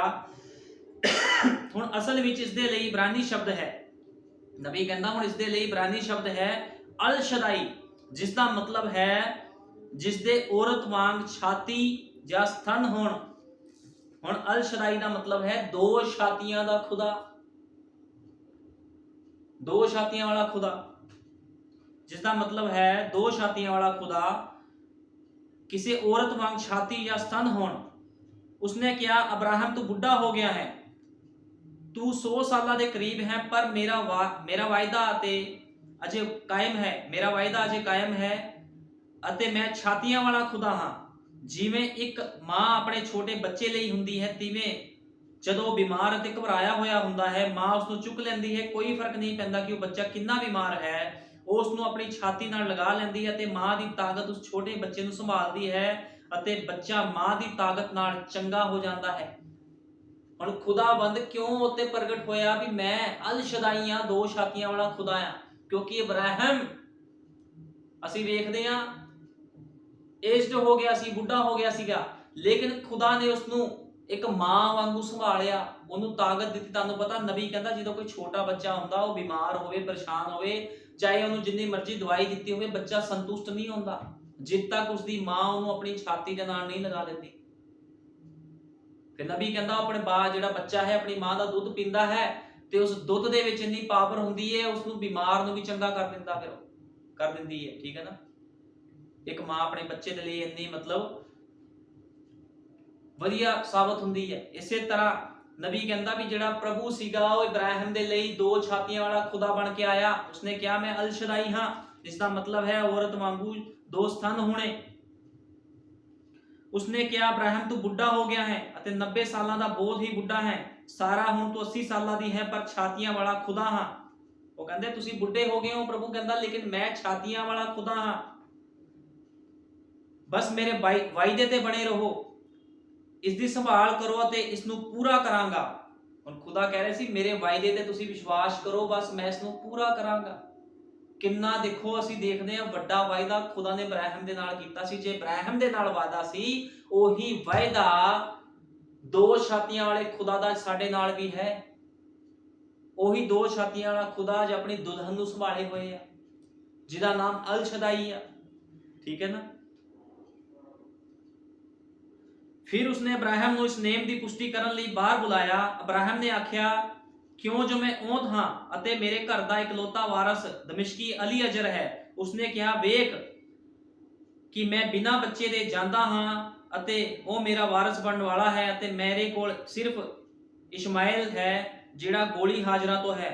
ਉਸਨੇ ਕਿਹਾ ਠੀਕ ਹੈ ਇਬਰਾਹਿਮ, ਇੱਥੇ ਬਾਹਰ ਆ ਅਤੇ ਮੈਂ ਤੇਰੇ ਤੇ ਸਪਸ਼ਟ ਕਰਾਂਗਾ ਜੋ ਕੁਝ ਮੈਂ ਤੇਰੇ ਤੋਂ ਬਾਅਦ ਤੇਰੇ ਅਤੇ ਤੇਰੀ ਅੰਸ਼ ਦੇ ਲਈ ਕਰਨ ਜਾ ਰਿਹਾ ਹਾਂ।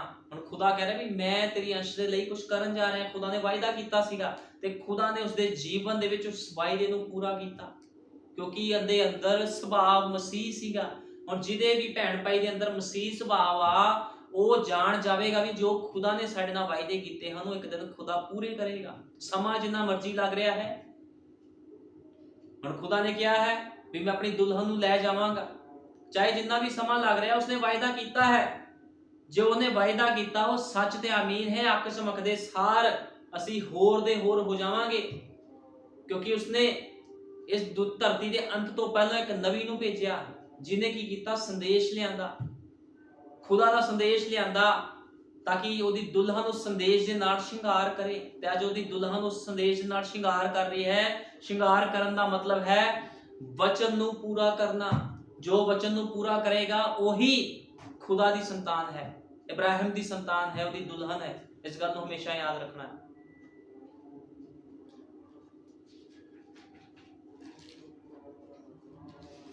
ਕਿੰਨਾ ਇਬਰਾਹਿਮ ਨੇ ਆਪਣੇ ਜੀਵਨ ਦੇ ਵਿੱਚ ਦੁੱਖਾਂ ਨੂੰ ਝੱਲਿਆ, ਲੇਕਿਨ ਖੁਦਾ ਦੇ ਵਾਅਦੇ ਵੱਲ ਵੇਖਦਾ ਹੋਇਆ ਅੱਗੇ ਵਧਦਾ ਗਿਆ। ਇਸੇ ਤਰ੍ਹਾਂ ਅੱਜ ਜੇ ਤੁਸੀਂ ਇੱਕ ਮਸੀਹ ਭੈਣ ਭਾਈ ਹੋ, ਤੁਸੀਂ ਆਪਣੇ ਆਪ ਨੂੰ ਇਬਰਾਹਿਮ ਦੀ ਸੰਤਾਨ ਕਹਿੰਦੇ ਹੋ, ਤੁਸੀਂ ਉਹਦੇ ਵਾਅਦੇ ਵੱਲ ਵੇਖੋ, ਹਾਲਾਤਾਂ ਵੱਲ ਕੋਈ ਵੇਖਣ ਦੀ ਕੋਸ਼ਿਸ਼ ਨਾ ਕਰੇ। ਹਾਲਾਤ ਕਿੱਦਾਂ ਦੇ ਹਨ, ਕਿੰਨੀਆਂ ਪਰੇਸ਼ਾਨੀਆਂ ਹਨ, ਕਿੰਨੀਆਂ ਦਿੱਕਤਾਂ ਹਨ, ਆਪਣੇ ਸੁਭਾਅ ਨੂੰ ਚੈੱਕ ਕਰੋ ਤੇ ਆਪਣੇ ਸੁਭਾਅ ਨੂੰ ਬਦਲੋ, ਕਿਉਂਕਿ ਤੁਹਾਡੇ ਸੁਭਾਅ ਨੂੰ ਕੋਈ ਹੋਰ ਨਹੀਂ ਬਦਲ ਸਕਦਾ, ਖੁਦ ਪਵਿੱਤਰ ਆਤਮਾ ਤੁਹਾਡੇ ਸੁਭਾਅ ਨੂੰ ਬਦਲਦਾ ਹੈ। ਕਿਉਂਕਿ ਅਸੀਂ ਵੇਖਦੇ ਹਾਂ ਕਿਸ ਤਰ੍ਹਾਂ ਉਹਨੇ ਸੰਤ ਪੌਲੁਸ ਦੇ ਸੁਭਾਅ ਨੂੰ ਬਦਲ ਦਿੱਤਾ। ਉਹੀ ਸੰਤ ਪੌਲੁਸ ਜੋ ਲੋਕਾਂ ਨੂੰ ਮਾਰ ਰਿਹਾ ਸੀ, ਲੋਕਾਂ ਨੂੰ ਖਿੱਚਦਾ ਸੀ, ਮਸੀਹ ਲੋਕਾਂ ਤੋਂ ਨਫ਼ਰਤ ਕਰਦਾ ਸੀ, ਉਹੀ ਉਹਦਾ ਪ੍ਰਚਾਰਕ ਤੇ ਪਹਿਲਾ ਦੂਤ ਬਣ ਬੈਠਾ। कौन ਸੁਭਾਵਾਂ ਨੂੰ ਬਦਲ ਸਕਦਾ ਹੈ? ਸਿਰਫ ਪ੍ਰਭੂ ਯੀਸ਼ੂ ਮਸੀਹ। ਇਸ ਕਰਕੇ ਨਿਕੋਦੇਮਸ ਨੂੰ ਯੀਸ਼ੂ ਮਸੀਹ ਕਹਿ ਰਿਹਾ ਸੀਗਾ, ਜਿੱਦ ਤੱਕ ਕੋਈ ਨਵੇਂ ਸਿਰੇ ਤੋਂ ਨਹੀਂ ਜੰਮਦਾ ਉਹ ਸਮਝ ਨਹੀਂ ਸਕਦਾ। ਅੱਜ ਵੀ ਭਾਈ ਬ੍ਰੈਨਮ, ਵਿਲੀਅਮ ਬ੍ਰੈਨਮ ਦੇ ਸੰਦੇਸ਼ਾਂ ਨੂੰ ਕੋਈ ਸਮਝ ਨਹੀਂ ਸਕਦਾ ਜਦੋਂ ਤੱਕ ਕੋਈ ਨਵੇਂ ਸਿਰਿਓਂ ਤੋਂ ਨਹੀਂ ਜੰਮਦਾ, ਪਵਿੱਤਰ ਆਤਮਾ ਦਾ ਦਾਨ ਨਹੀਂ ਪਾਉਂਦਾ, ਉਹਦੀ ਸਮਝ ਨਹੀਂ ਲੱਗਣੀ ਵੀ ਸੰਦੇਸ਼ਾਂ ਦੇ ਵਿੱਚ ਕੀ ਕਿਹਾ ਜਾ ਰਿਹਾ ਹੈ। ਅੱਜ ਬੜੇ ਲੋਕ ਚਰਚਾਂ ਵਿੱਚ ਆ ਕੇ ਸੰਦੇਸ਼ ਸੁਣਦੇ ਆ, ਲੇਕਿਨ ਉਹਨਾਂ ਦੇ ਪੱਲੇ ਹੀ ਨਹੀਂ ਪੈਂਦੀ ਸੰਦੇਸ਼ ਕੀ ਹੈ, ਕੀ ਪ੍ਰਚਾਰ ਹੋਇਆ, ਸਮਝ ਹੀ ਨਹੀਂ ਲੱਗਦੀ, ਕਿਉਂਕਿ ਸੁਭਾਅ ਮਸੀਹ ਨਹੀਂ ਆ। ਜਦੋਂ ਤੁਹਾਡੇ ਅੰਦਰ ਮਸੀਹ ਉਤਰ ਜਾਵੇਗਾ ਤੇ ਮਸੀਹ ਉਹ ਚੀਜ਼ਾਂ ਨੂੰ ਤੁਹਾਡੇ ਉੱਤੇ ਪ੍ਰਗਟ ਕਰ ਦਿੰਦਾ ਹੈ, ਫਿਰ ਲੋਕਾਂ ਨੂੰ ਵਚਨ ਵੀ ਸਮਝ ਲੱਗਦੀ ਹੈ, ਠੀਕ ਹੈ ਨਾ। ਲੇਕਿਨ ਜਿਹੜੇ ਲੋਕ ਸਰੀਰ ਦੇ ਨਾਲ ਚੱਲਦੇ ਆ, ਉਹਨਾਂ ਨੂੰ ਵਚਨ ਦੀ ਸਮਝ ਨਹੀਂ ਲੱਗਦੀ, ਵੀ ਜੋ ਅਸੀਂ ਪ੍ਰਚਾਰ ਕਰਦੇ ਉਹ ਕਹਿੰਦੇ ਪਤਾ ਨਹੀਂ ਕੀ ਬੋਲੀ ਜਾਂਦੇ ਉੱਪਰਲੀ ਭਾਸ਼ਾ। ਉਹਨਾਂ ਨੂੰ, ਲੋਕਾਂ ਨੂੰ ਵੀ ਵਚਨ ਦਾ ਸਮਝ ਨਹੀਂ ਲੱਗਦਾ, ਪ੍ਰਚਾਰ ਨਹੀਂ ਸਮਝ ਲੱਗਦਾ ਲੋਕਾਂ ਦੇ, ਵੀ ਪ੍ਰਚਾਰ ਹੋਇਆ ਕਿਸ ਵਾਸਤੇ ਆ, ਕਿਸ ਚੀਜ਼ ਤੇ ਪ੍ਰਚਾਰ ਕੀਤਾ ਗਿਆ ਹੈ। ਕਿਉਂਕਿ ਸੁਭਾਅ ਕੀ ਆ? ਸਰੀਰਕ ਸੁਭਾਅ ਹੈ। ਲੋਕੀ ਕਹਿੰਦੇ ਸਾਨੂੰ ਪ੍ਰਚਾਰ ਭੁੱਲ ਜਾਂਦਾ, ਸਾਨੂੰ ਯਾਦ ਨਹੀਂ ਰਹਿੰਦਾ। ਜਿੱਦ ਤੱਕ ਤੁਸੀਂ ਮਿਸਰ ਦੇ ਵਿੱਚੋਂ ਨਹੀਂ ਬਾਹਰ ਨਿਕਲੋਗੇ, ਮਿਸਰ ਦਾ ਤੁਹਾਡੇ ਦਿਮਾਗ 'ਚ ਵੜਿਆ, ਅੰਦਰ ਵੜਿਆ ਹੋਇਆ ਮਿਸਰ, ਤੇ ਕਿਸ ਦੇ ਪ੍ਰਚਾਰ ਕਿੱਦਾਂ ਸਮਝ ਲੱਗ ਸਕਦਾ? ਇਸ ਕਰਕੇ ਆਪਣੇ ਆਪਣੇ ਸੁਭਾਅ ਨੂੰ ਮੰਗ ਕਰੋ ਖੁਦਾ ਦੇ ਅੱਗੇ ਵੀ ਪ੍ਰਭੂ ਤੁਹਾਡਾ ਸੁਭਾਅ ਬਦਲ ਦੇਵੇ, ਤੁਹਾਨੂੰ ਪਵਿੱਤਰ ਆਤਮਾ ਦਾ ਦਾਨ ਦੇ ਦੇਵੇ। ਪ੍ਰਭੂ ਯਿਸੂ ਮਸੀਹ ਤੁਹਾਨੂੰ ਸਾਰਿਆਂ ਨੂੰ ਬਰਕਤ ਦੇਵੇ। ਆਓ ਪ੍ਰਾਰਥਨਾ ਕਰਦੇ ਹਾਂ। ਹਾਲੇਲੂਇਆ। ਧੰਨਵਾਦ ਪਿਆਰੇ ਪ੍ਰਭੂ ਯਿਸੂ ਮਸੀਹ, ਛੋਟੇ ਸੰਦੇਸ਼ ਲਈ ਤੇਰਾ ਧੰਨਵਾਦ ਕਰਦਾ। ਸੱਚਮੁੱਚ ਮੇਰੇ ਖੁਦਾਵੰਦ, ਜਿੱਦ ਤੱਕ ਤੂੰ ਹੀ ਕਿਸੇ ਸੁਭਾਅ ਨੂੰ ਨਾ ਬਦਲ ਦਵੇਂ ਖੁਦਾਵੰਦ, ਕੋਈ ਵੀ ਮਨੁੱਖ ਤੇਰੇ ਯੋਗ ਨਹੀਂ ਠਹਿਰ ਸਕਦਾ ਮੇਰੇ ਮਹਾਨ ਪਿਤਾ। ਕਿਉਂਕਿ ਜਦੋਂ ਤੇਰਾ ਪਵਿੱਤਰ ਆਤਮਾ ਆਉਂਦਾ ਹੈ ਪ੍ਰਭੂ ਜੀ, ਉਹ ਸੁਭਾਵਾਂ ਨੂੰ ਬਦਲ ਦਿੰਦਾ ਹੈ ਪ੍ਰਭੂ ਜੀ, ਤੇ ਉਹੀ ਸੁਭਾਅ ਵਾਲੇ ਮਨੁੱਖ ਜਿਹੜੇ ਸਰੀਰ ਦੇ ਨਾਲ ਚੱਲਦੇ ਸੀ ਖੁਦਾਵੰਦਾ, ਉਹ ਤੇਰੀ ਮਹਿਮਾ ਉਪਾਸਨਾ ਕਰਨੀ ਸ਼ੁਰੂ ਕਰ ਦਿੰਦੇ ਹਨ ਖੁਦਾਵੰਦ, ਕਿਉਂਕਿ ਤੂੰ ਉਹਨਾਂ ਦੇ ਅੰਦਰ ਆਪ ਆ ਜਾਂਦਾ ਹੈ। ਜਿਸ ਤਰ੍ਹਾਂ ਸੰਤ ਪੌਲੁਸ ਨੇ ਕਿਹਾ ਸੀ, ਹੁਣ ਮੈਂ ਨਹੀਂ ਜਿਉਂਦਾ, ਮੇਰੇ ਅੰਦਰ ਮਸੀਹ ਜਿਉਂਦਾ ਹੈ। ਤੇ ਸੱਚਮੁੱਚ ਖੁਦਾਵੰਦਾ, ਜਿਹਦੇ ਅੰਦਰ ਮਸੀਹ ਜਿੰਦਾ ਹੈ, ਉਹ ਮਨੁੱਖ ਕਦੇ ਵੀ ਆਪਣੀ ਮਰਜ਼ੀ ਨਹੀਂ ਕਰ ਸਕਦਾ ਪ੍ਰਭੂ ਜੀ, ਉਹ ਹਮੇਸ਼ਾ ਤੇਰੀ ਮਰਜ਼ੀ ਦੇ ਅਨੁਸਾਰ ਚੱਲਦਾ ਹੈ ਪ੍ਰਭੂ ਜੀ। ਤੂੰ ਦਇਆ ਕਰ, ਕਿਰਪਾ ਕਰ ਮੇਰੇ ਮਹਾਨ ਪਿਤਾ, ਜਿਨ੍ਹਾਂ ਲੋਕਾਂ ਨੇ ਅੱਜ ਦਾ ਵਚਨ ਸੁਣਿਆ ਹੈ ਪ੍ਰਭੂ ਜੀ, ਉਹਨਾਂ ਦੀ ਸਮਝ ਅਤੇ ਬੁੱਧ ਨੂੰ ਖੋਲ ਦੇ, ਤਾਂ ਕਿ ਖੁਦਾਵੰਦ ਇਸ ਪ੍ਰਚਾਰ ਨੂੰ ਸਮਝ ਸਕਣ, ਆਪਣੇ ਆਪਣੇ ਪ੍ਰਭੂ ਜੀ ਗੁਨਾਹ ਪਾਪਾਂ ਤੋਂ ਫਿਰ ਸਕਣ ਮੇਰੇ ਮਹਾਨ ਪਿਤਾ, ਤੇ ਉਹ ਤੇਰੇ ਸੁਭਾਅ ਨੂੰ ਪ੍ਰਾਪਤ ਕਰਨ ਖੁਦਾਵੰਦ ਪ੍ਰਭੂ ਜੀ। ਦਇਆ ਕਰ, ਕਿਰਪਾ ਕਰ, ਜਿਨੇ ਬਿਮਾਰ ਹਨ, ਪਰੇਸ਼ਾਨ ਹਨ, ਸਭਨਾਂ ਤੇ ਦਇਆ ਕਰਨੀ ਹੈ, ਕਿਰਪਾ ਕਰਨੀ ਹੈ ਪ੍ਰਭੂ ਜੀ। ਉਸੇ ਕ੍ਰੋਧਵਾਨ ਅੱਖਾਂ ਦੇ ਨਾਲ ਵੇਖ ਖੁਦਾਵੰਦ, ਜਦੋਂ ਤੂੰ ਲਾਲ ਸਮੁੰਦਰ ਨੂੰ ਕ੍ਰੋਧਵਾਨ ਅੱਖਾਂ ਦੇ ਨਾਲ ਵੇਖਿਆ ਤੇ ਦੋ ਭਾਗ ਕਰ ਦਿੱਤਾ ਖੁਦਾਵੰਦ ਪ੍ਰਭੂ ਜੀ, ਉਸੇ ਕ੍ਰੋਧਵਾਨ ਅੱਖਾਂ ਦੇ ਨਾਲ ਪ੍ਰਭੂ ਯਿਸੂ ਮਸੀਹ, ਜਿਹਨੇ ਲੋਕ ਬਿਮਾਰ ਪਰੇਸ਼ਾਨ ਹਨ, ਉਹਨਾਂ ਦੀ ਬਿਮਾਰੀਆਂ ਪਰੇਸ਼ਾਨੀਆਂ ਨੂੰ ਉਸੇ ਕ੍ਰੋਧਵਾਨ ਅੱਖਾਂ ਦੇ ਨਾਲ ਵੇਖ, ਤਾਂ ਕਿ ਉਹ ਡਰਦੀਆਂ ਹੋਈਆਂ ਬਿਮਾਰੀਆਂ ਪਰੇਸ਼ਾਨੀਆਂ ਉਹਨਾਂ ਦੇ ਜੀਵਨਾਂ ਵਿੱਚੋਂ ਖਤਮ ਹੋ ਜਾਣ। ਦਇਆ ਕਰ, ਕਿਰਪਾ ਕਰ ਪ੍ਰਭੂ ਯਿਸੂ ਮਸੀਹ, ਹਰੇਕ ਨੂੰ ਤੰਦਰੁਸਤੀ ਬਖਸ਼ ਖੁਦਾਵੰਦਾ। ਜੋ ਕਿਸ ਨੂੰ ਪ੍ਰਭੂ ਯਿਸੂ ਮਸੀਹ ਕੋਈ ਦਿੱਕਤ ਹੈ, ਪਰੇਸ਼ਾਨੀ ਹੈ ਪ੍ਰਭੂ ਜੀ, ਉਹਨਾਂ ਦਿੱਕਤਾਂ ਪਰੇਸ਼ਾਨੀਆਂ ਨੂੰ ਪ੍ਰਭੂ ਜੀ ਆਪਣੀ ਕ੍ਰੋਧਵਾਨ ਅੱਖਾਂ ਦੇ ਦੁਆਰਾ ਪ੍ਰਭੂ ਯਿਸੂ ਮਸੀਹ ਪਿੱਛੇ ਕਰ ਦੇ ਖੁਦਾਵੰਦ, ਕਿਉਂਕਿ ਤੇਰੀ ਕ੍ਰੋਧਵਾਨ ਅੱਖਾਂ ਦੇ ਅੱਗੇ ਕੋਈ ਵੀ ਖੜ ਨਹੀਂ ਸਕਦਾ ਪ੍ਰਭੂ ਜੀ। ਉਹ ਲਾਲ ਸਮੁੰਦਰ ਵੀ ਨਹੀਂ ਖੜ ਸਕਿਆ ਜਦੋਂ ਮੇਰੇ ਮਹਾਨ ਪਿਤਾ ਇਸਰਾਇਲੀ ਪ੍ਰਭੂ ਜੀ ਉਸ ਰੇਗਿਸਤਾਨ ਵਿੱਚ ਘਿਰੇ ਹੋਏ ਸੀ। ਲਾਲ ਸਮੁੰਦਰ ਉਹਨਾਂ ਦੇ ਅੱਗੇ ਸੀ ਖੁਦਾਵੰਦਾ, ਮਿਸਰ ਦੀ ਸੈਨਾ ਉਹਨਾਂ ਦੇ ਪਿੱਛੇ ਸੀ ਖੁਦਾਵੰਦ, ਦੋਨੋਂ ਪਾਸੇ ਪ੍ਰਭੂ ਯਿਸੂ ਮਸੀਹ ਉਹਨਾਂ ਦੇ ਕੁਝ ਵੀ ਪ੍ਰਭੂ ਜੀ ਛੁਟਕਾਰਾ ਨਹੀਂ ਸੀਗਾ ਖੁਦਾਵੰਦ, ਲੇਕਿਨ ਤੂੰ ਆਪ ਛੁਟਕਾਰਾ ਬਣ ਕੇ ਉਤਰਿਆ ਪ੍ਰਭੂ ਜੀ, ਤੇ ਸਮੁੰਦਰ ਨੂੰ ਦੋ ਪਾਰ ਕਰਕੇ ਖੁਦਾਵੰਦ ਆਪਣੇ ਲੋਕਾਂ ਨੂੰ ਬਾਹਰ ਕੱਢ ਦਿੱਤਾ। ਅੱਜ ਵੀ ਖੁਦਾਵੰਦ ਉੱਤਰ, ਤੇ ਜਿਨ੍ਹਾਂ ਲੋਕਾਂ ਨੂੰ ਦਿੱਕਤਾਂ ਹਨ, ਪਰੇਸ਼ਾਨੀਆਂ ਹਨ ਪ੍ਰਭੂ ਜੀ, ਉਹਨਾਂ ਕ੍ਰੋਧਵਾਨ ਅੱਖਾਂ ਦੇ ਨਾਲ ਵੇਖ ਤੇ ਸਾਰੀ ਬਿਮਾਰੀਆਂ ਪਰੇਸ਼ਾਨੀਆਂ ਨੂੰ ਲਾਂਭੇ ਕਰ ਦੇ ਖੁਦਾਵੰਦ। ਦਇਆ ਕਰ, ਕਿਰਪਾ ਕਰ, ਤੇਰੇ ਸਾਮਰਥੀ ਨਾਮ ਪ੍ਰਭੂ ਯਿਸੂ ਮਸੀਹ ਦੇ ਵਿੱਚ ਮੰਗਦੇ ਹਾਂ, ਆਮੀਨ। ਹਾਲੇਲੂਇਆ।